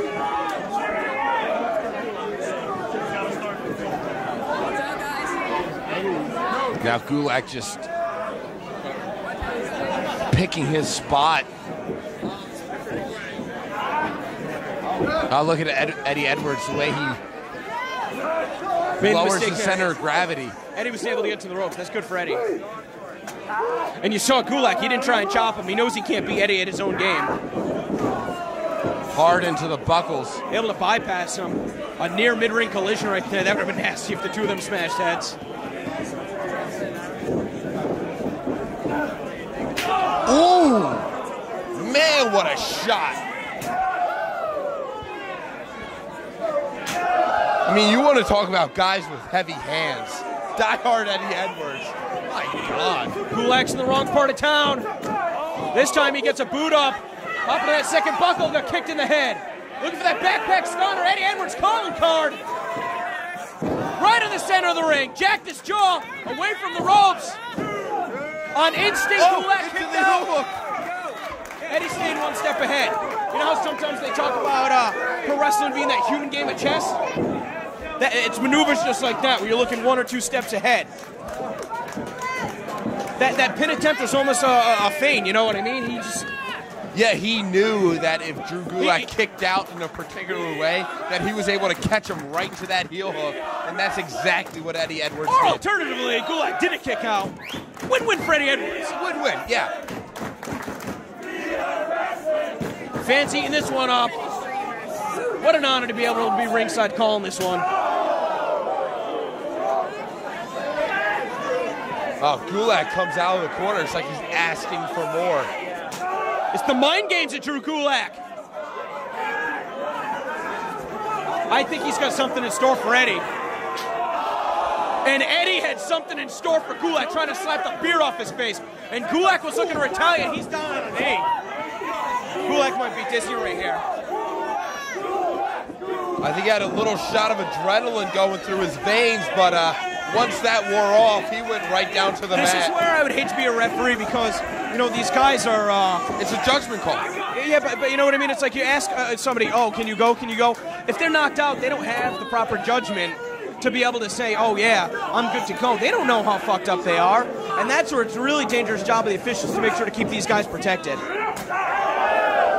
Gulak, I'm telling you, man, you don't want to beat Eddie at his own game. It's not going to happen. Ooh, that was a hard slap. Got to be very close with that glass globe right there. God forbid.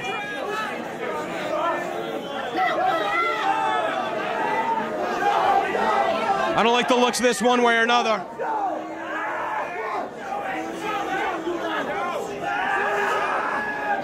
Eddie trying to hold on. Gulak trying to hook the leg. That's one less limb Eddie Edwards is able to hang on with, but he's able to break that hold. A couple of forearm shots. Oh, he takes out that elbow pad. Gulak's down. Let's go, Eddie. Bring it down. Let's go. I don't think Gulak knows where he's at right now. I don't know if Eddie does either. Look at that double stomp. Gulak able to roll out of the way in the nick of time. You ever seen those shotgun drop kicks? A series of them. Eddie Edwards not going down. This is unbelievable. Man, sandwiched between his opponent and the ropes. That sucks. And And again. once again, Think of how effective a chest chop is. Now you got two boots with all your opponent's weight coming around it. He lured him into that trap perfectly. But Eddie right in the heel hook. Get out of here. oh, Gulak into a hold of his own. He's got that ankle lock on.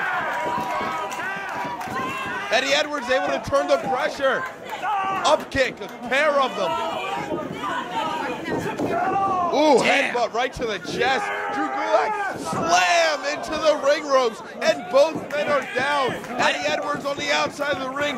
Drew Gulak in the center of the ring. I didn't like the way that sounded at all. Sometimes you hear it kind of lane, you hear the splat, but you can hear the wind coming out of him. That's bad. He just got the shit knocked out of him. Eddie's really hurt right here. You know, Gulak, I don't want to give him any advice. I don't think you can hear me anyway. Gulak's going to on top of him. I think Gulak's going to beat. Oh, he's thinking about his This knees. is an unnecessary risk, Gulak. It's too late in the game for Gulak to be taking risks like that. I'm sorry. He doesn't have the wherewithal to know how hurt Eddie is. That's like the noise somebody makes when they die. Like, ugh, that was eerie. I don't like it. Yeah, it was pretty gross. He's got that waist lock. Drew Gulak maybe going for a German suplex. Wow, he got it. Deadlift style. Couldn't hold the bridge though, wasting valuable time. That's the difference between this match being over. Gulak now going right back to that ankle. Oh, look at this. Eddie's getting desperate, trying to pull the hair, pulling the ears. Referee's going to get in there, trying to punch him in the temple. Oh, man. Imagine Drew Gulak standing over you and slapping you But you in know the what? The face. Drew Gulak of 2 years ago wouldn't have done that. Look at this now. Eddie going down to a knee, trying to block it. You know, Gulak, what do you think at this point? Looking for a pile driver, maybe a power bomb? Oh, no. He's trying to get the cradle on. I mean, you can hook your opponent from a totally different angle, really drive him head first. Eddie trying to keep his eyes on his opponent, not charging in though. Gulak could not protect himself. Look at the send him from pillar to post. Ring shakes. Oh, what a collision. Here comes Eddie Edwards. And Gulak caught him with that headbutt. And now Gulak trying to bring him out that pile driver. Can't get it again. Oh, man! And Biff Busick right behind us, scouting this match. Big time power bomb. He's going for that heel hook. Oh, he kicked him in the back of the head. Stop it, Ref, stop it. Stop the match. Stop the match. He did. That was the right call from the official. That was the right call from the official. And Biff Busick storming out of the back of this building. A moment that only you and I can share. But that did not look like a confident man. Undefeated tonight, going up against his top rival and also undefeated Eddie Edwards. Your winner by knockout, Die Hard Eddie Edwards. Truly vicious out of Die Hard Eddie Edwards. And if I'm Biff Busick, I would be unsure of my chances as well. Nobody's crossed the line like that tonight. Nobody's crossed the line like that tonight. Eddie Edwards did. Oh my God, you killed Drew.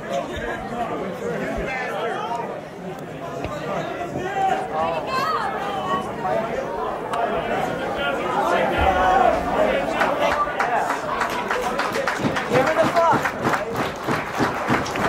Flash, look at! Hey, give Flash the attention down there. Say Flash. Flash. Say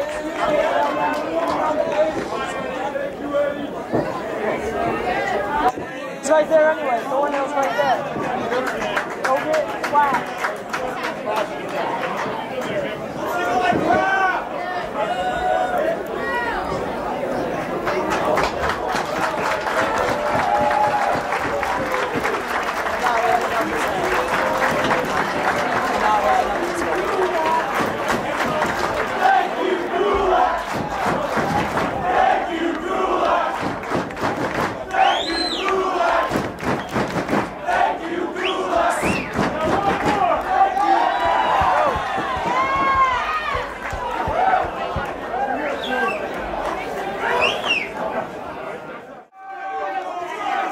About that. Gotta get what you get.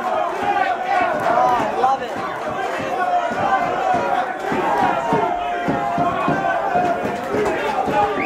Introducing team number 1 in the corner to my left from Precinct 69 at a combined weight of 550 pounds, Detective Dan Barry, Detective Bill Carr, Team Tremendous!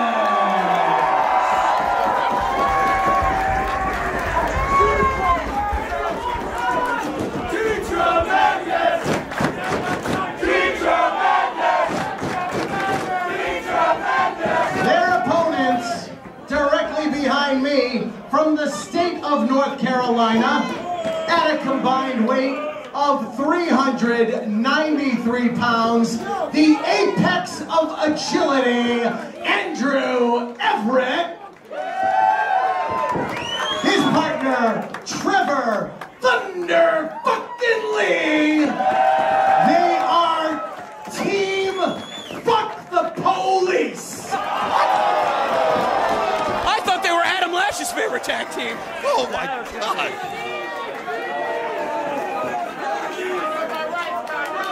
A little bit of newfound mass for Beyond Wrestling. Y'all are dumb as shit in Providence.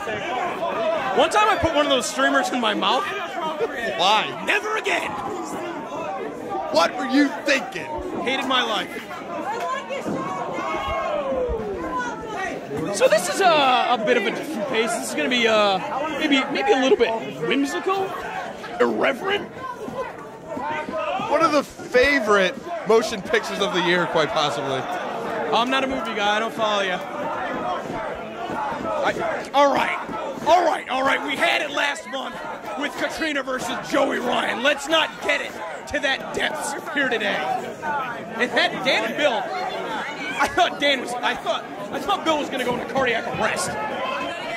Bill did die. Cardiac arrest? Bill did die on one of our shows once, so. Real cardiac arrest? And then everybody wished him back to life. It was weird. That was a thing? That was before we came to Fet Music. Okay. Before my time.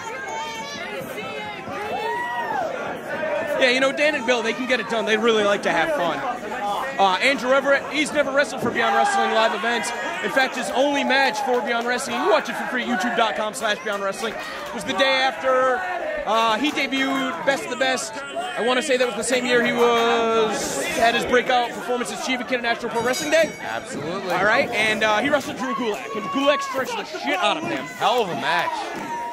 You know, I would never wish an injury on anybody, but like when you're that far deep into wrestling and you know you're going to be making your comeback, when you're somebody like Andrew Everett, the way that you study tapes is so different at that. It's like even without even being in the ring for a year, he comes back a totally different animal. And I mean, he's been on a tear since he got back.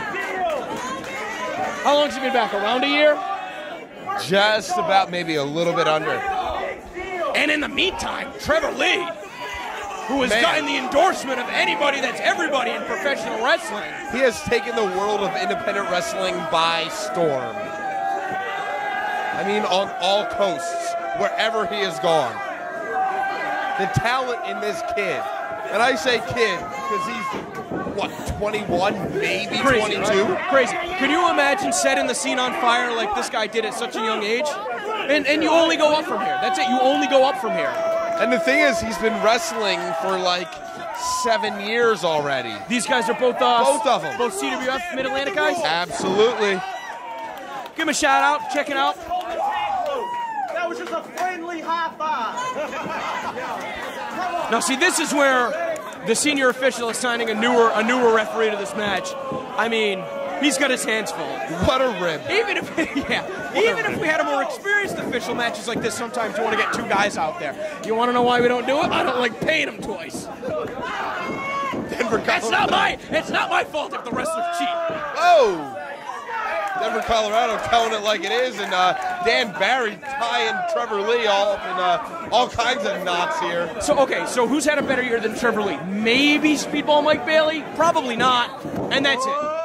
Right? Yep. Team Tremendous had a real good year, too, though. Bill Carr coming back from a broken foot. You know, they did have their differences in Beyond. It seemed that at one point they might not be able to keep it together as a tag team. But yeah, that was the last time I was hearing that music. It sort of hurt me. Yeah, really sad moment. Yeah. I didn't know if I wanted to come back. I was hurt. Hit you right in the feels. One more time? Yeah, I'll hold your hand. But they're back together. Me and you are back together. Everything feels right. Look, if you're proposing a match against Dan Barry and Bill Carr, I can make it happen.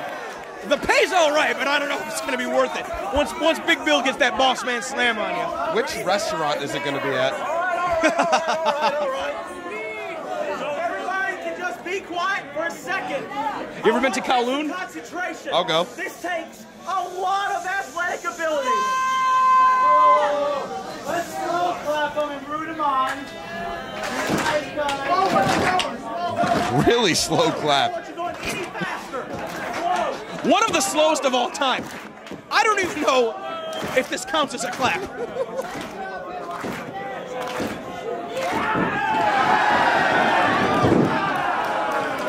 Didn't work.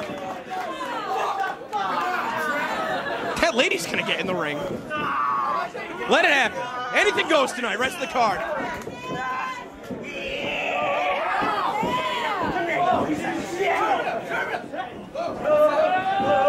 Trevor Lee using his size advantage here. Just toying with Dan Barry. Well, that's Dan Barry's fault. He should have lost weight. He was doing pretty good. Not losing weight for a while. How are we going to book a fat guy tournament if we don't have a fat guy tag team? Guess you got to book the Headhunters. Oh my God. Don't even joke like that.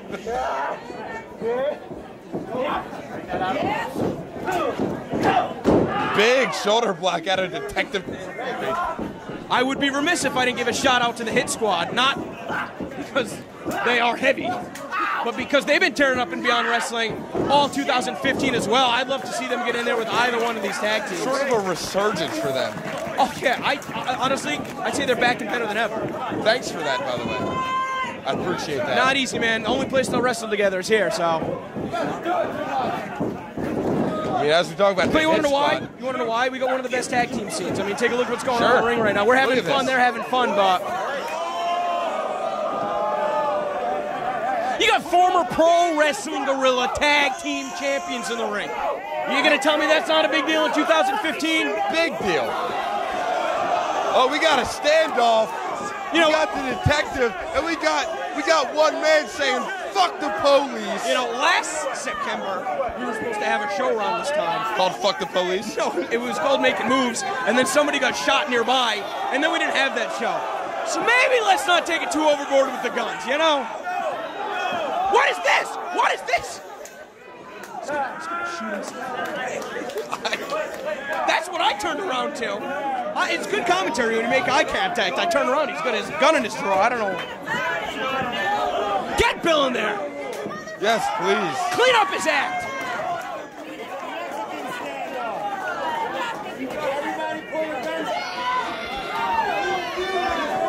Bill Carr, the smaller of the two men out of Team Tremendous. Big size disadvantage. Andrew Everett. That's not according to him. Listen closely. Yeah. Andrew Everett, he's got the size advantage here. It's weird now. It's weird now. Everybody look at him. Bill Carr getting a little bit weird. This guy's trying to line himself up for a return match against Johnny Cockstrong. Angling for more bookings. Clever motherfucker. Bill Carr getting a little bit too weird for Andrew Everett, but getting just right for Bill Carr. A little bit of a mini Zandig pose out of Bill Carr. Imagine an alternate universe where Bill was signed once, but he was still signed, and Bill Carr wrestled Sting. I may watch NXT at that point. May.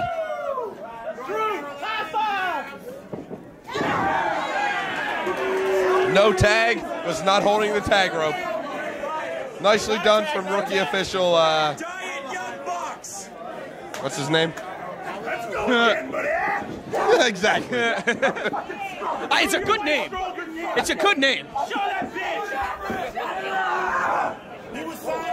See, the size advantage of Andrew Everett playing into this contest. Yo, oh, little strategy, little meeting of the minds.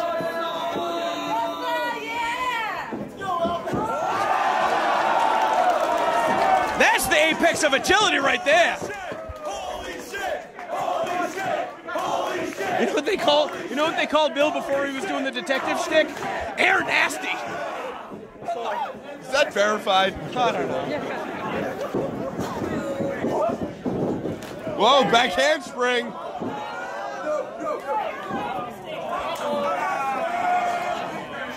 Mind games from Bill Carr. I don't know what's going on.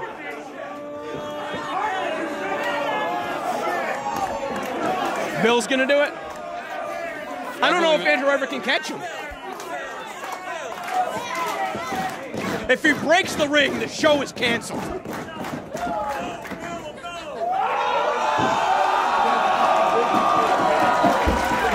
Holy shit! Holy shit! There it goes. I started a channel commentary. It's all about eye contact. That guy in the yellow hat, if you look at him, he'll say anything. Oh! Oh no! Took his head off.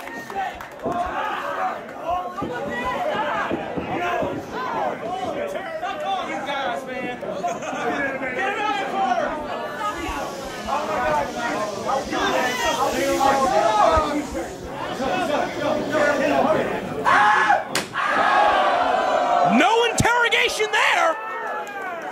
They didn't want to know anything. This man hasn't slept in almost 72 hours. Bill Carr never. Which one? I don't know. Bill likes to. Bill's one of those guys that takes Ambien and then just tries not to sleep so he trips. That's such a great game. Lance Storm stomp out of Dan Barry. Hey, as long as this isn't a Lance Storm chair shot. This is the Biff show. You better not douche Lance Storm too much more. What is Dan Barry doing?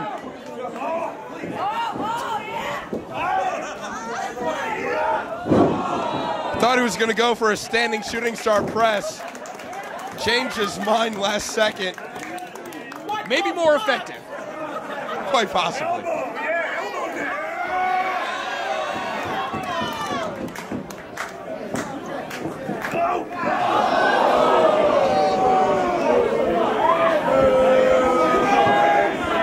Trevor Lee, asshole of the night. See? One time I saw him came in AR Fox's skull doing that.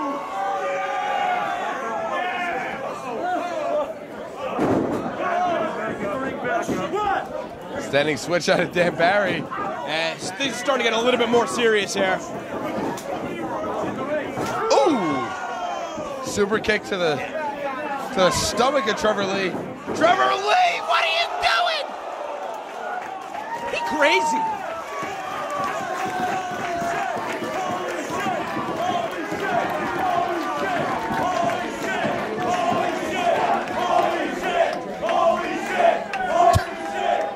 Well, great. Now what's Ricochet gonna do? Oh! Well, great. Now what's Shinron gonna do tomorrow? Andrew Everett Oh, still in shit. the ring. Andrew Everett. I don't know if you've seen any film on Andrew Everett, but he likes to do things that involve flips and like rotations and stuff.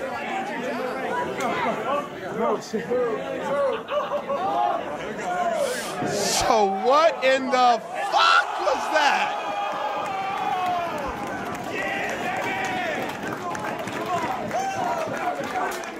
You call it. I'm just thinking, is it too soon to book another Greatest Rivals round robin? No. Let's get Andrew Everett in the mix, some of the best high flyers. Man, he is one of the best in the world. The continuity is these two as a tag team, out of control. These dudes are young and hungry, and they're making it happen right here. Standing shooting star. Like nobody else does it. Bill really took a hard fall on the outside.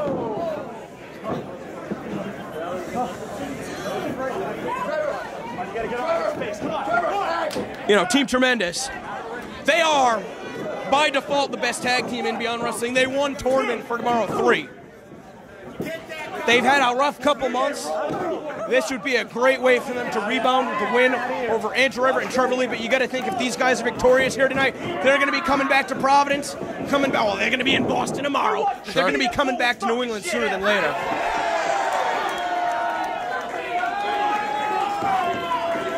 Trevor Lee calling for something.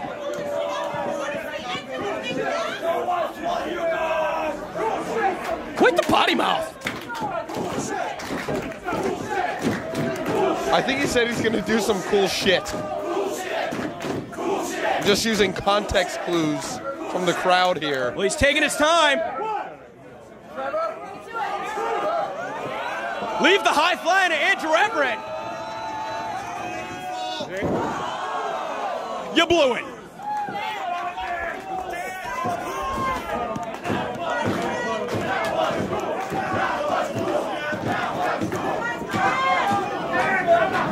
I mean, that was pretty cool. Wait, Dan Barry got his foot up like that? Oh, look at that. Dan was looking for the tag. Trevor Lee able to hold on to the ankle. Andrew Everett just like that. Lickety split. A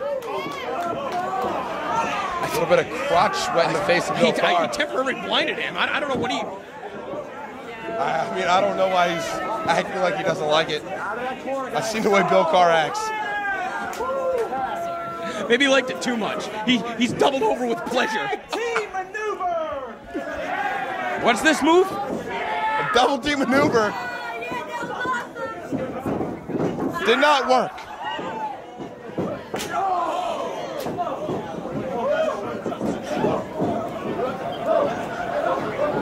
Gonna turn him inside out? Absolutely. Wow, Everett couldn't even land on his feet. You saw the rebound bouncing off the mat. What is Trevor Lee doing? What the hell?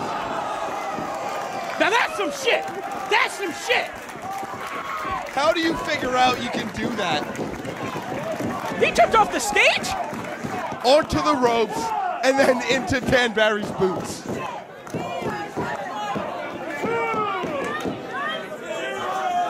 They should win by default. I guess Here that's not comes how it Bill. works. Holy shit. referee better make sure not to get in his way. Oh, my God. I don't know how Bill Carr is able to get the larger Andrew Everett off his feet like that. Ah!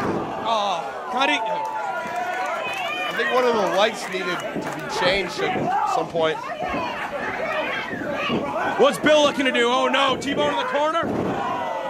Everett, thankfully, able to get out of the way. Just saved his own life. Yeah, didn't make it any better for Trevor Lee.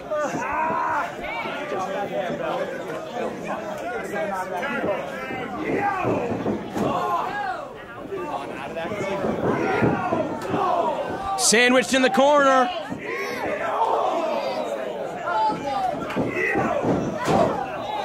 Bill Carr just having his way with these two men. Not going to touch that one.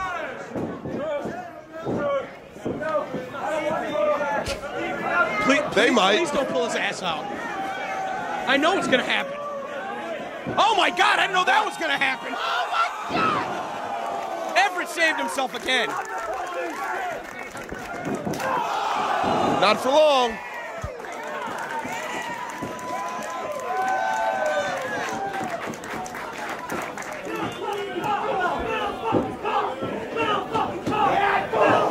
Come on, make eye contact with somebody. Keep that chant going. Bill deserves it. You blew it, too.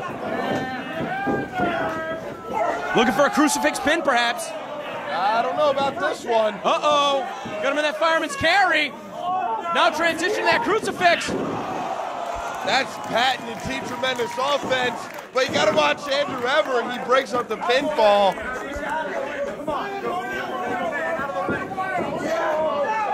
Andrew Everett. Oh, man. Dan Barry out to the apron. He Dan Barry'd Bandera. And Bill got kicked in the head. I'm good at commentating. Oh, no. Hey, Trevor looking to fly. Well, wait. Hold on. Look at the other side of the ring, So though. Dan Barry.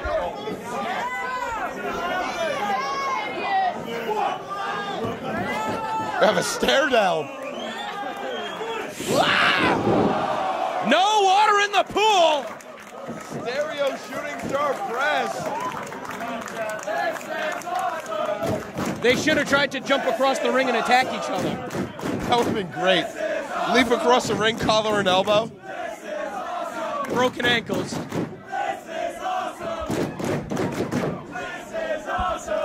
I agree. Man, these guys are really, really laying it all on line. Again, told you, a little bit different. You know, the way the wrestlers who have to wrestle 3 times tonight pace themselves instead of the guys that have got one match. But, I mean, all 4 of these guys are scheduled tomorrow, you know. Hard shot by Bill Carr. You're going to tell me after a match like this you're going to be ready to go tomorrow afternoon? No chance. And tell me after a match like this, they're going to have any supply left at Fet Music as far as liquor is concerned? Wow. Good counter on that boss man slam. The Carolina Caveman looking for that German suplex. Oh,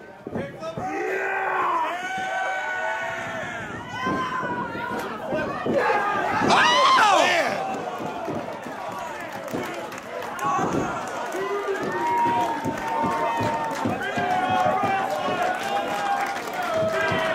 That's the biggest opponent I've ever seen him do that to. The bigger you are, the harder you fall. How the hell did Bill Carr kick out of that? I'll tell you what, I got to hand it to you, Denver, Colorado. This is the damnedest tag team match I've seen in quite some time. Yeah, hand it to me. Thank you. Thank you. Hand it to them. These guys are all out of control. 4 great athletes, top of their game, better and better with every single outing. But you know what it is, though? And I can't take the credit again. It's the energy here at Fet Music. We got something special going on right here. There's just something about the building, something about the vibe. It just makes you wrestle a little bit harder, dig a little bit deeper to pull out all the stops to make it happen.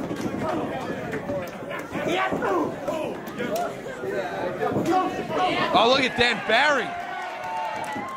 Dan's going ballistic. Oh, he caught him by the mouth. Ugh.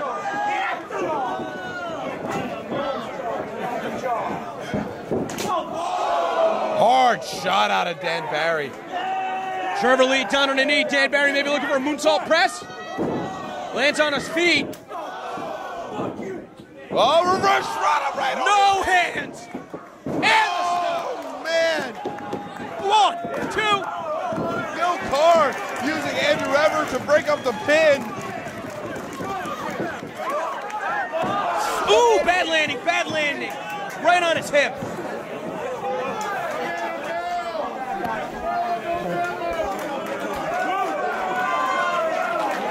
Come on, Bill. Bill Carr, what? Comes Trevor Lee now. Big slam. He just got thunderfucked.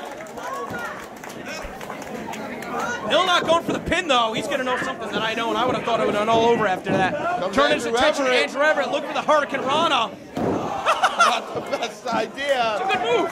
Good one, Bill. No! No! 3-6-69 destroyer.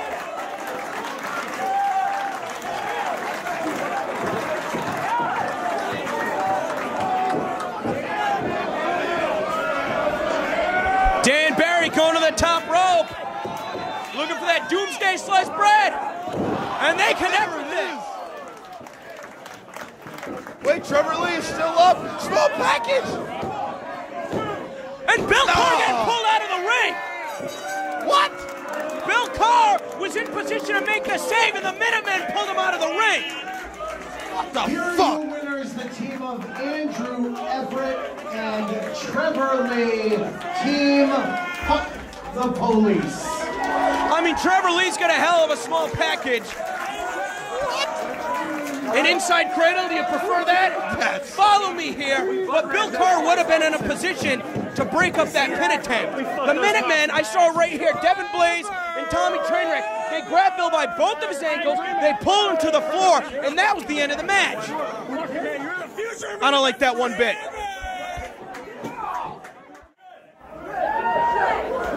Introducing first in the corner to my left, from Providence, Rhode Island, weighing in at 182 pounds, one half of Death by Elbow, pro wrestling savior, the Juice, J.T. Dunn!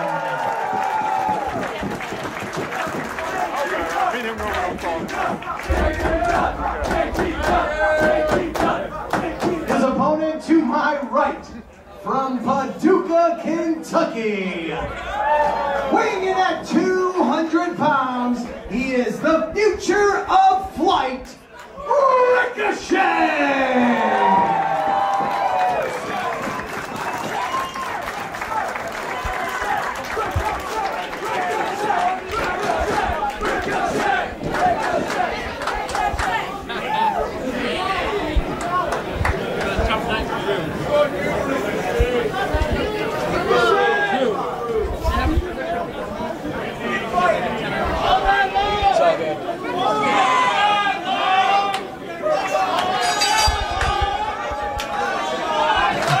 Time, first time ever match. Ricochet making his Beyond Wrestling debut against the hometown hero, JT Dunn.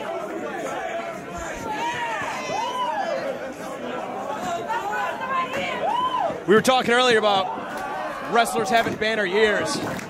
I mean, it'd be foolish not to include Ricochet right up there with some of the very best. You know, Chris Hero, JT Dunn's tag team partner, Roderick Strong. How about JT Dunn himself? JT's having a good year. JT's having a good year. Him and Chris Hero knocking off the Young Bucks at American Rana, that's a career-changing victory.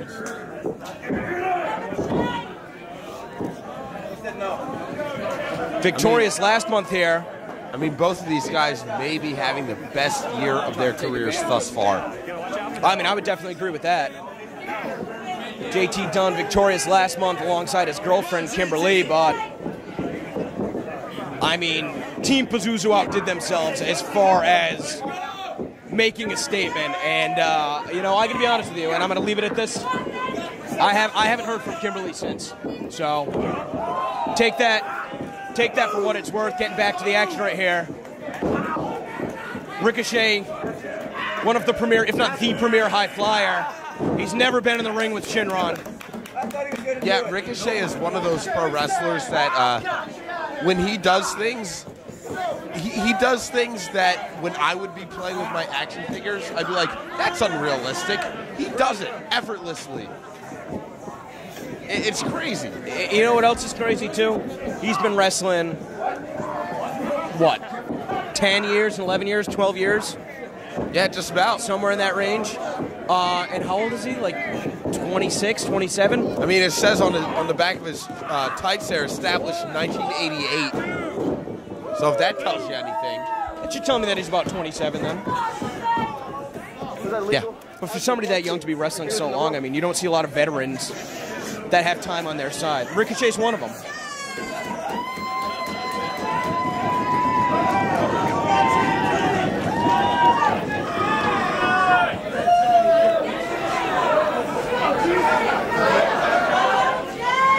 You know, sometimes though, JT Dunn, he can let the crowd get under his skin, let him get in his head, and that's still due to the inexperience. You know, his career's only really taken off when he wrestled Johnny Gargano 2 years ago here at Fat Music, and you know, he's had a lot of momentum behind him.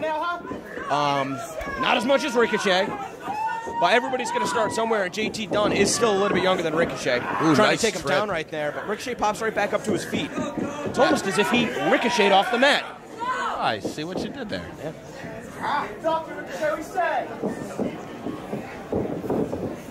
A lot more wrestling than I expect to see to start it off, but then again, you know, a first time ever meeting between these two, there's going to be somewhat of a feeling out process. Certainly going to figure is. out who's the better wrestler, trying to evaluate the weaknesses of your opponent. So Ricochet taking a pot shot right there with the cravat. Chris Hero, you know, JT Dunn sometimes has been criticized too much. How quick can a human possibly be? It was seamless. It was almost as if there was no impact on the ring at all. But, you know, JT Dunn, he's had a lot of critics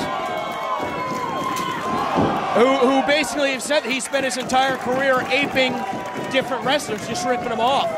And Chris Hero took exception with that. They had a series of matches. Dunn finally earned Hero's respect, and I mean, it's incredible to see Death by Elbow and how much they've grown as a tag team here. This ain't a tag team match. He doesn't have Chris Hero in his corner tonight. I bet he wish he did. You see how quick Ricochet is moving around that ring. You want to talk about the differences of some of the high flyers? Remember earlier tonight, Brian Fury was rolling on the floor to try and get some separation. Fox was all over him. Ricochet, it's that level of maturity, taking his time, waiting his opponent come to him, make the first mistake. Just getting back in the ring with him was a mistake. Why take that risk of possibly hurting yourself when you know you're still going to be in control? Nice little tribute to his friend Chuck Taylor, who I believe just retired. Goodbye, Dustin. Good riddance, Dustin! Not really! I had you going for a sec. Hope Dustin checks into Fett sometime soon again. I think he's getting another loop on the retirement tour. That'd be great. A little comeback tour. Yeah. Oh, look at that. Little misdirection out of Ricochet. Kicking JT Dunn right in the chest cavity. A lot of high flyers have a really weak striking game. Ricochet's not one of them. So gifted with his feet. Well, that's all that time he spent in Japan, not only in Dragon Gate, but also in New Japan. Just showing off right now. Come on. Hey, when you're that good, why not? Normally, I'd be all, you know. I mean, I'm not saying come on because I was, like, frustrated with it. I was saying come on as in, like, oh, I got you. How is that so effortless? I got you. Like, that's ridiculous. Fine line between cocky and confident. He's towing it effortlessly right here, huh? Wow, what a spine buster. Are we going to see it? Well, we saw the People's Death by Elbow back in July. We're going to see the People's Moonsault.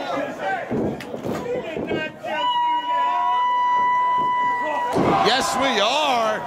Hooks that leg. Hey, you know what? This was almost over before it even really got started. I mean, we're still very much in the early goings in this contest. All right, crowd, calm down. It's my job to call the moves. Come on, JT.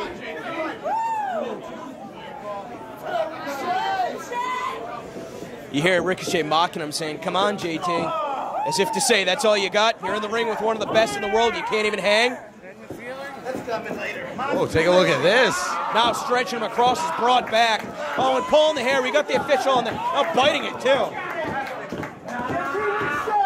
I mean, we have the arms, the back, the legs, everything all affected. And now the head's going to be affected. I don't know how effective that is in terms of, doing damage.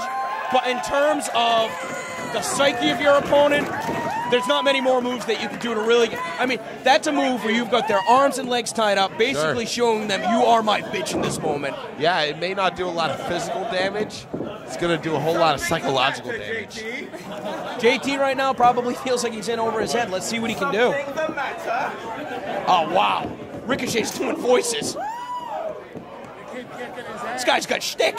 He's got a lot of banter. He's going to join Dan Barry at the Comedy Connection after this. Throwing people out. We're getting chopped in the chest. He doesn't have the authority to do that, does he? I'm not going to say no. Every time JT tries to mount a comeback, Ricochet shut him right down.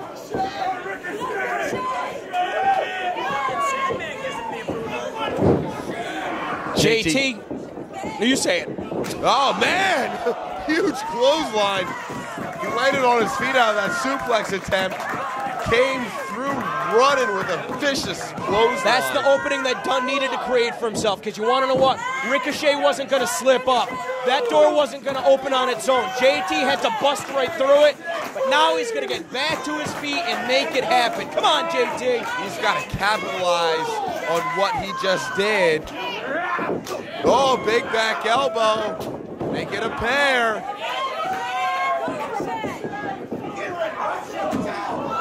Ricochet with the Bandera. Able to land on the steps. He's got his foot on the bottom rope. Caught him with a suck-it bomb. Great position in the center of the ring. Really good lateral press with the hooked leg. You're in there with Ricochet, man. It's going to take more than that.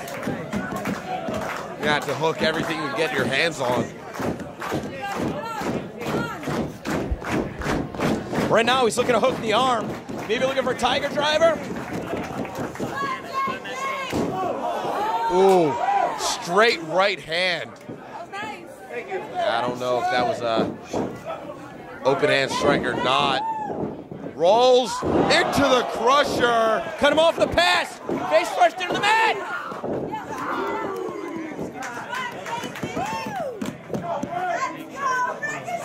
Very rarely do you see somebody staying a step ahead of Ricochet. That's how fast he is.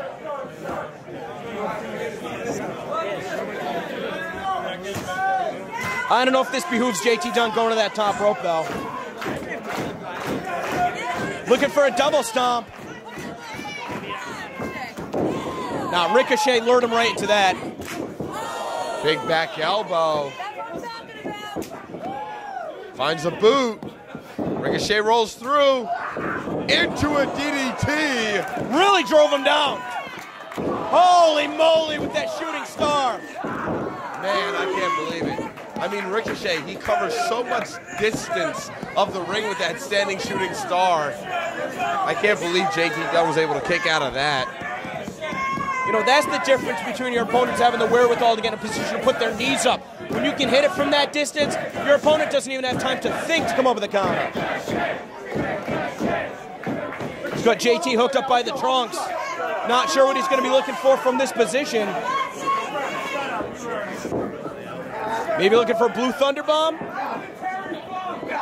Either that or maybe a regal suplex. Whatever it was, JT Dunn found a way out of it. JT able to avoid contact on the crusher. Ricochet. Like a shotgun with that kick.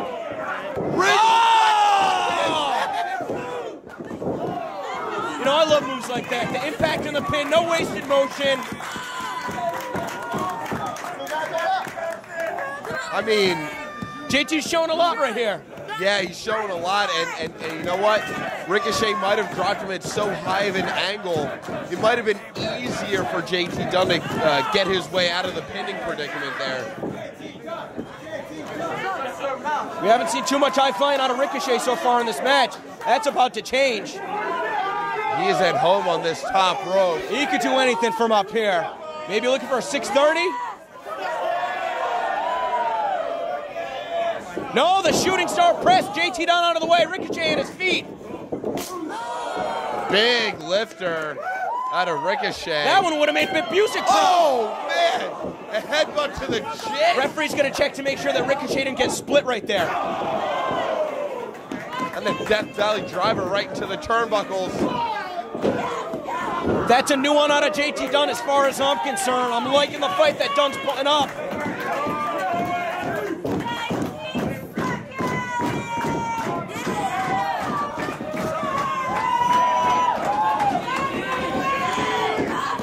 Man, I can't believe that headbutt to the chin didn't knock him right out. Not sure what JT's calling for right here. Maybe looking for a Canadian destroyer of his own.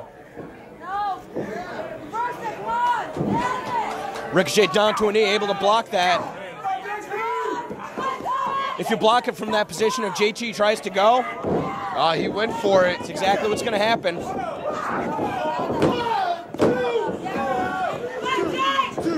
Very close call. But JT checking with the official. Meant the sole of the boot to his mouth. He ate that, responded. Ricochet now. This action's too fast to call. These guys got a counter strike for everything. What a Blue Thunder driver! El Generico, eat your heart out! Didn't have any coverage on that shoulder, though. He relied on all impact of that maneuver. No coverage on the shoulder. JT Dunn able to raise that left shoulder up.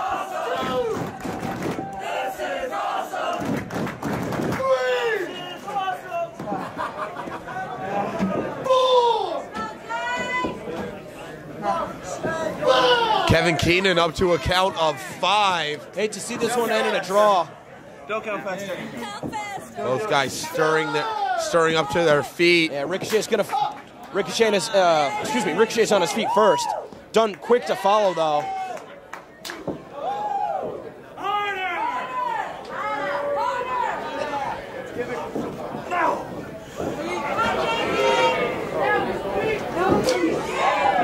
Ricochet seems to have the advantage. It's got a little bit more juice behind it. Going up the inside of the elbow though. Very unique strike from JT Dunn. Just a straight shot. Caught him with that uppercut. Here comes JT Dunn with those hard strikes. Looking for the rolling elbow. Ricochet able to block it and caught him with one of his own. And it sounded like somebody set off a firework. JT Dunn is incensed.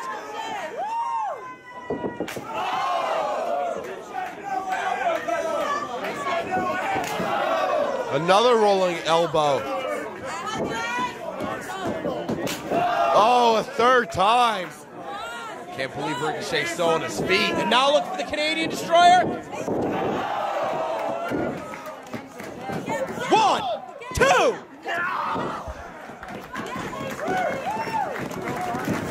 How resilient is Ricochet? 3 rolling elbows and 1 Canadian destroyer, and he still kicks out. The problem with being one of the best in the world is that you have to defend that title every single night. Can't come to Providence and make your debut and lose to the hometown guy. It's just not how it works. Sometimes these are the toughest fights. Not when there's a physical title on the line. Pride is king today. Oh, rolling back kick into a Northern Lights. Rolling into a breakbuster.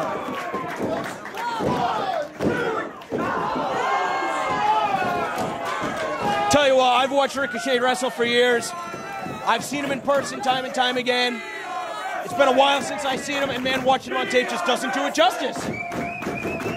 I'm sorry, if you guys are watching this, you got to make it a point to come check it out on Beyond Wrestling's Live at Fed next time. Going to be back on 10/25, the Gratitude Era. What a special athlete. He's really cool. I mean, that's a cool combination to do to somebody JT Dunn size. I've seen him do that to Brian Cage before. Brian Cage is almost 300 pounds of muscle. What's this? Oh, he caught the knee. To a rolling back elbow. Wow! 2 knees. Couldn't hold him down, so he's going for it again. Gonna try and Kick him on the way down. Oh, have you ever seen somebody get so much height on that? 1, 2, 3.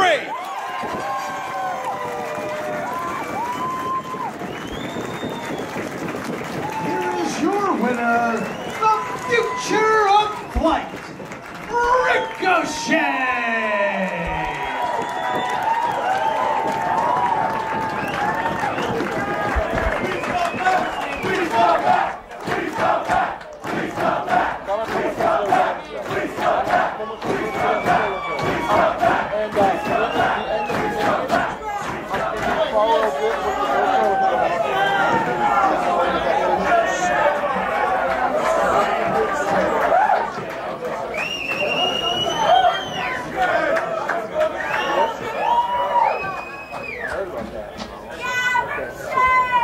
Are you going to throw money in the ring?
Introducing first in the corner to my left from Sacramento, California, weighing in at 16 stone, Timothy Thatcher!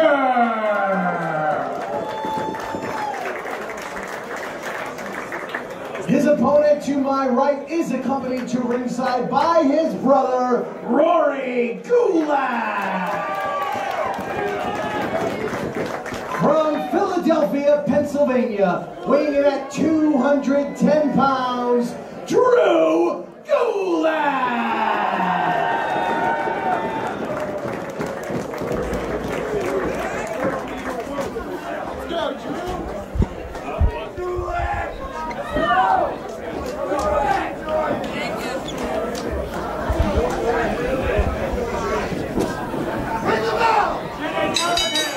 A lot at stake in this one. You don't want to go winless tonight. Ooh. This doesn't even look like wrestling at this point. These two are just scrapping. You know that they're both running on empty. I mean, a strike like that, going for the knees. I mean, this one's just going to be ugly. It's just messy. I mean, there's not much technique that's going to be Oh, left. God. Well, maybe there is. Oh, right to the head. Pinpoint precision. I mean, Drew Gulak sent out a tweet earlier where he intended to go 3 for 3 tonight. Thus far, he's 0 for 2. Timothy Thatcher, 0 for 2. I mean, Thatcher's going to open contract for tomorrow, and these two are just... Oh, Thatcher was looking for the headbutt. Gulak slapped him. Thatcher's down. 1, 2. And it's not just the effects of that one slap. It's the residual effects of everything that he has gone through throughout this evening. I mean, it's a wonder these guys can stand. It's not like they had 3 easy matches. No, they both wrestled Eddie Edwards and Biff Busick. That's it. That's all they've done. Yeah. Yeah. Probably No big deal. Probably the 2 greatest wrestlers in Beyond Wrestling history. Oh, man. Thatcher was going to... at this point, would not surprise me if Thatcher was out for blood and tried to break Gulak's arm. I mean, if Thatcher had any kind of close personal connection with anybody in this round-robin tournament, it would be with Drew Gulak, but... I mean, that's They're a not tag team enough. on the West Coast, right? Yeah, they are. But Championship wrestling from Hollywood? Certainly right. Yeah, we're about 3,000 miles from here. At this point, Timothy Thatcher wants a win. A win is more important to him than anything else. He doesn't want to be the only guy in this tournament to be 0 for 3. Oh, man. Short pile driver. I don't like the way his arm's hanging by his side. Ref's got to check on him. He's stiff. He's still stiff. He kicked out, he's still stiff. He might have got a stinger or something. I don't know. I don't want to even speculate. I mean, how tough is Timothy Thatcher? Oh, my God. Oh, no. How tough is... Oh, the leg bar. He's got the knee bar. He's got the knee bar. He's got to break his leg. He tapped out. He's got to break his leg. He tapped out. Let go, Drew. He tapped out. Let go. He tapped. Let He's go. tapping.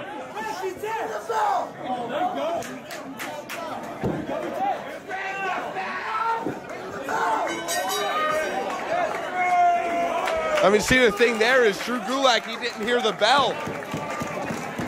Yeah, because he was trying to get him off so we didn't break his leg. He wasn't calling for the bell. He wanted to stop the match.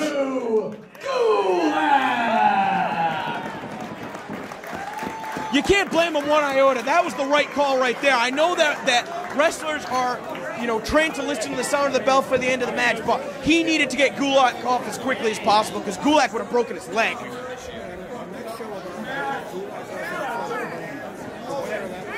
I mean, Thatcher is favoring every part of his body. See him clutching at his shoulder, his ribs. Well, not standing very strong at all. Limping his way. unbelievable performances from both these guys. You know what? Thatcher came in jet lagged.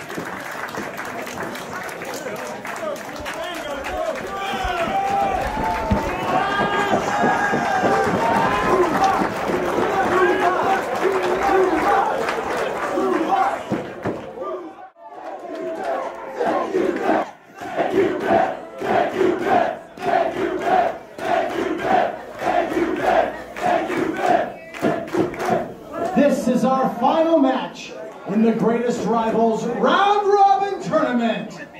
Both men are tied with 2 wins apiece. Introducing first in the corner to my right from Boston, Massachusetts, weighing in at 214 pounds, one half of the Wolves, Die Hard Eddie Edwards.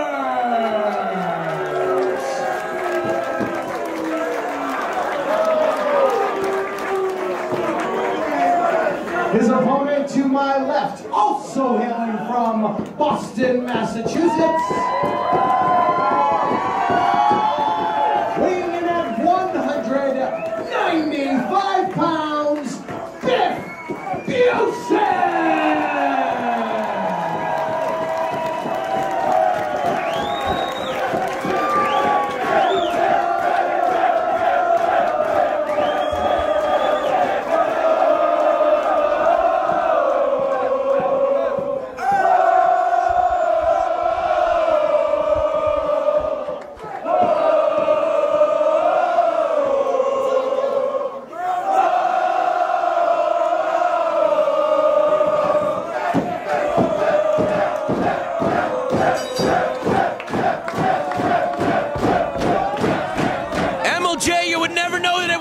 You'd think it's the first match on the card.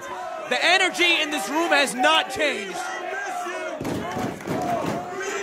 This is absolutely insane, Denver, Colorado. It all comes down to this. Eddie Edwards, 2 wins. Biff Busick, 2 wins. Both of them over Drew Gulak and Timothy Thatcher right here in Fet Music. This is the rubber match. This decides who wins the first ever Great Rivals Round Robin Tournament here in Beyond Wrestling.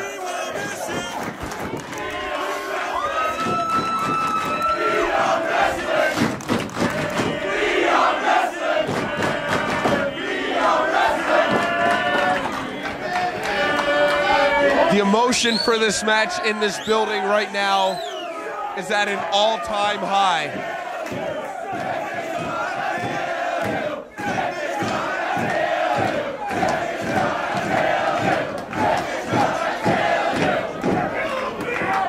I don't know if I've ever felt.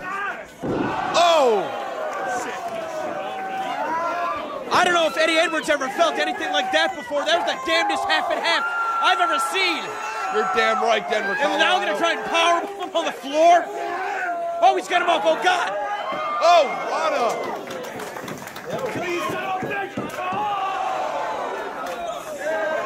I mean, these two are not wasting any time, just like we saw with Gulak and Thatcher. I mean, every second counts. What as I said on the as this match started, I don't know that there's been any match in Fet Music that has been this emotional. Oh my God!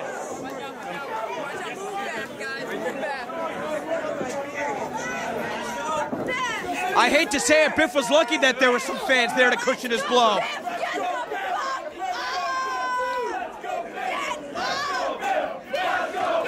And he got thrown out of the ring with an Irish whip.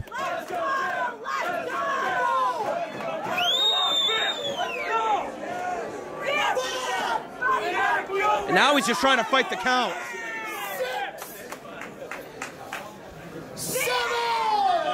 Getting dangerously close to a 10 count.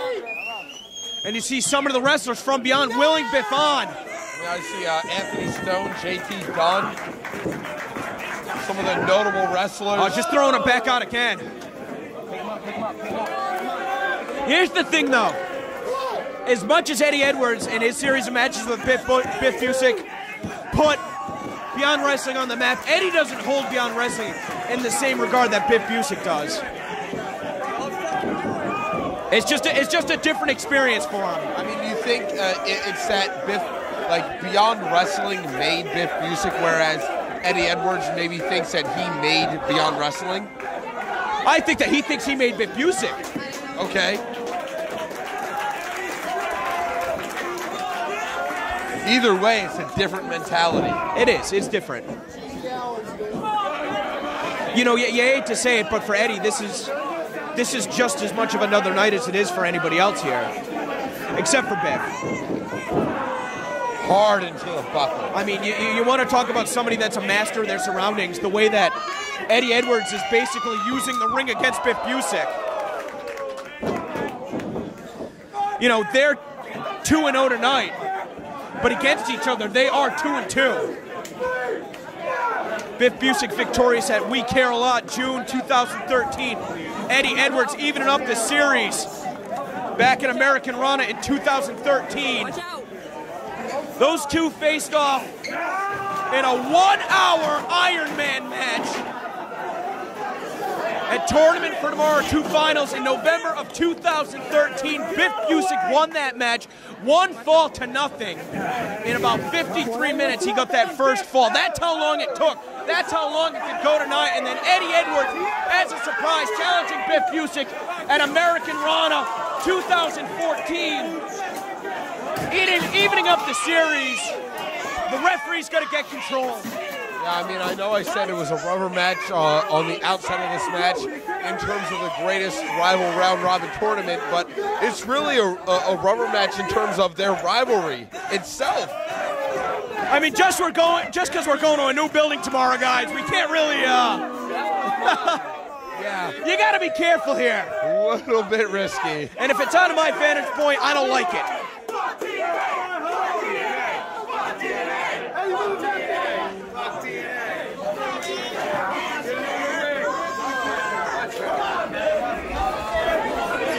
Trying to look at camera phones of fans to get a better vantage point. Oh, come on.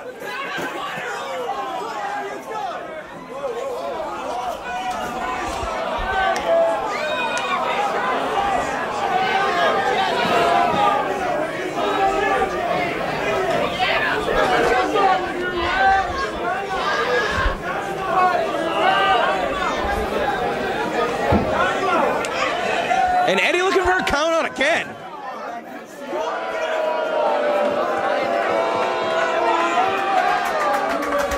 Not often that Eddie Edwards... I've never seen Eddie like this. I've never seen Eddie like this. Well, not only Eddie Edwards like this, but Eddie Edwards receiving the reaction from the crowd like this. I don't mean this in any disrespect, but Eddie Edwards is usually a mild-mannered guy. This This is not a side of Eddie that I like.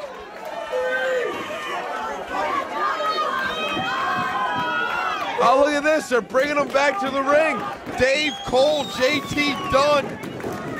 Some of Biff Busick's students.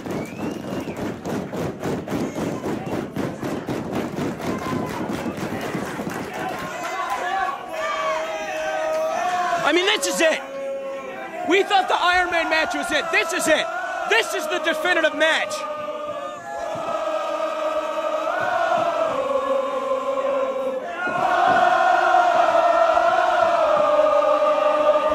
Man, this crowd really coming alive for Biff Busick.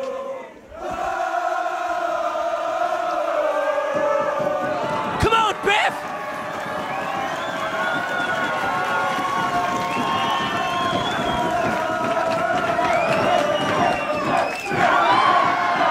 Oh, huge lariat of Eddie Edwards. Kick out at one. Biff Busick still very much alive here tonight. Ow! Oh, no. Inside out. Oh, a wild bomb. Not even looking for a submission. Biff's got a counter. Oh! Oh my God, I think he broke his back.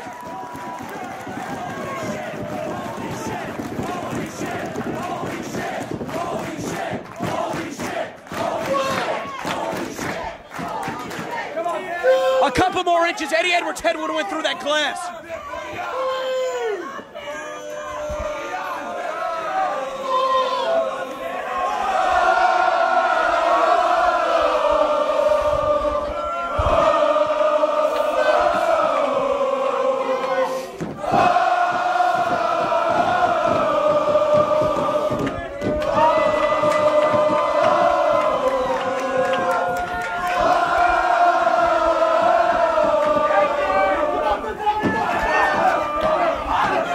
Eddie Edwards trying as hard as he can to elbow his way out of that situation.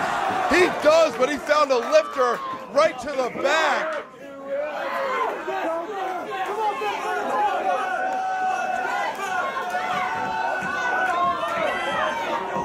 I mean, at this point, Denver, Colorado, rendered speechless right now. He's just watching as these two Boston, Massachusetts natives are just laying waste to each other.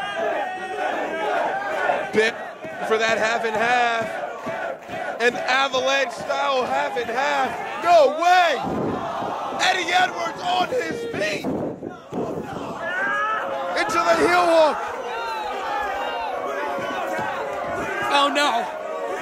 Come on, Eddie, not tonight.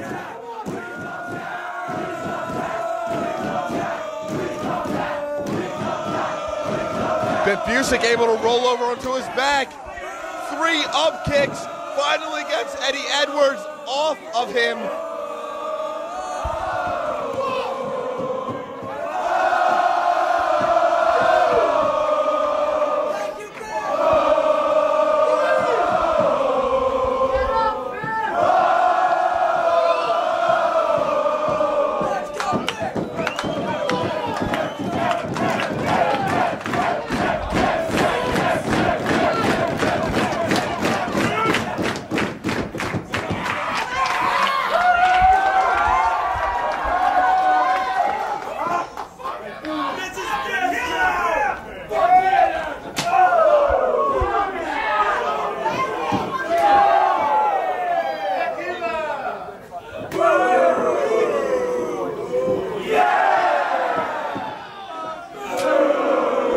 I mean, what can you even say at this point? Let's go, Biff!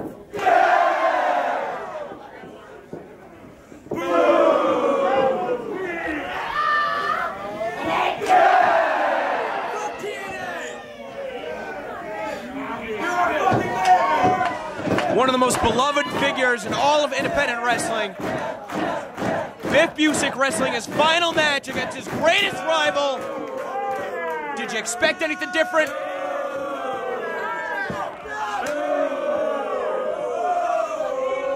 Eddie's gonna back into a corner, and he's looking to unload.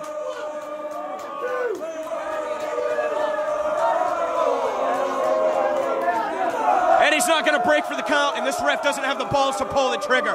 That's the damn truth. Eddie can hit him as many times as he damn well pleases.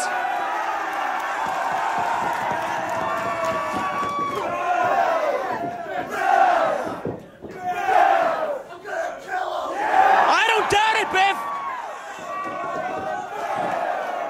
Biff. One elbow. Two elbows.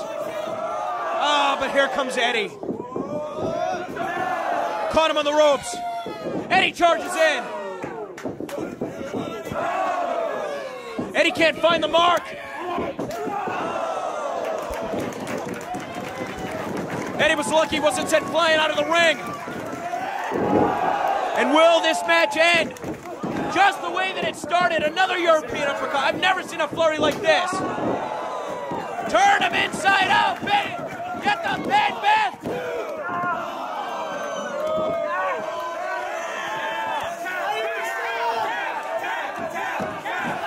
Can he put Eddie Edwards to sleep?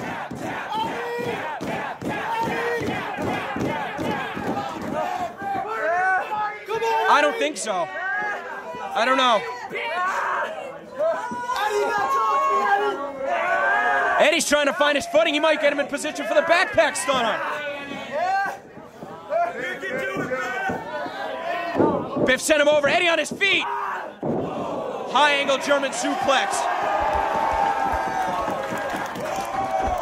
That is one bad dude.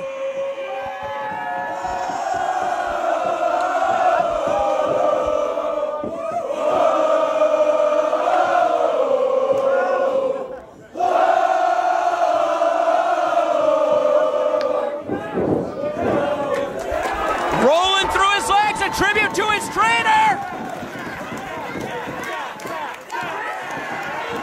And right into the choke.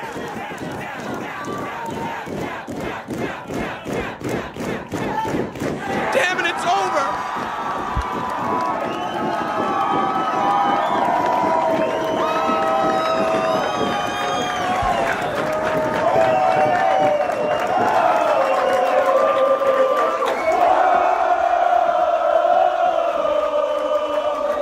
Here is your winner of the Greatest Rivals,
You guys were awesome tonight.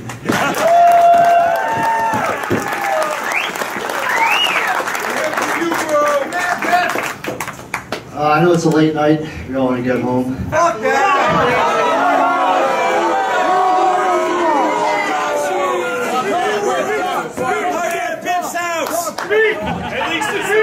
just want to say a couple things before I go.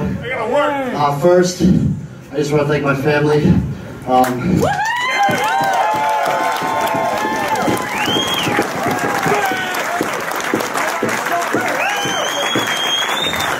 I can't have anything about you guys. Thank you for the support. I love you guys.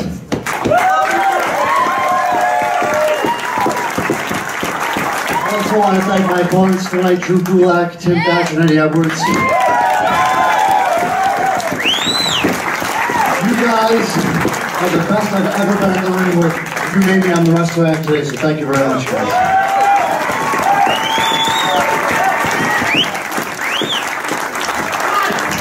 Next, I want to thank Drew Cordero, the Cordero family.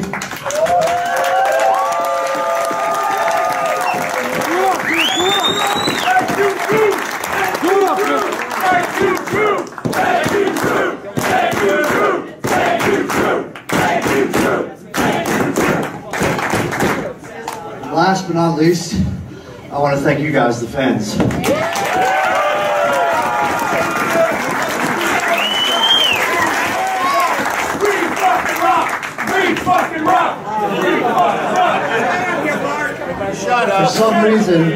For some reason, you guys got behind me and made me feel special. That's something I will never, ever forget.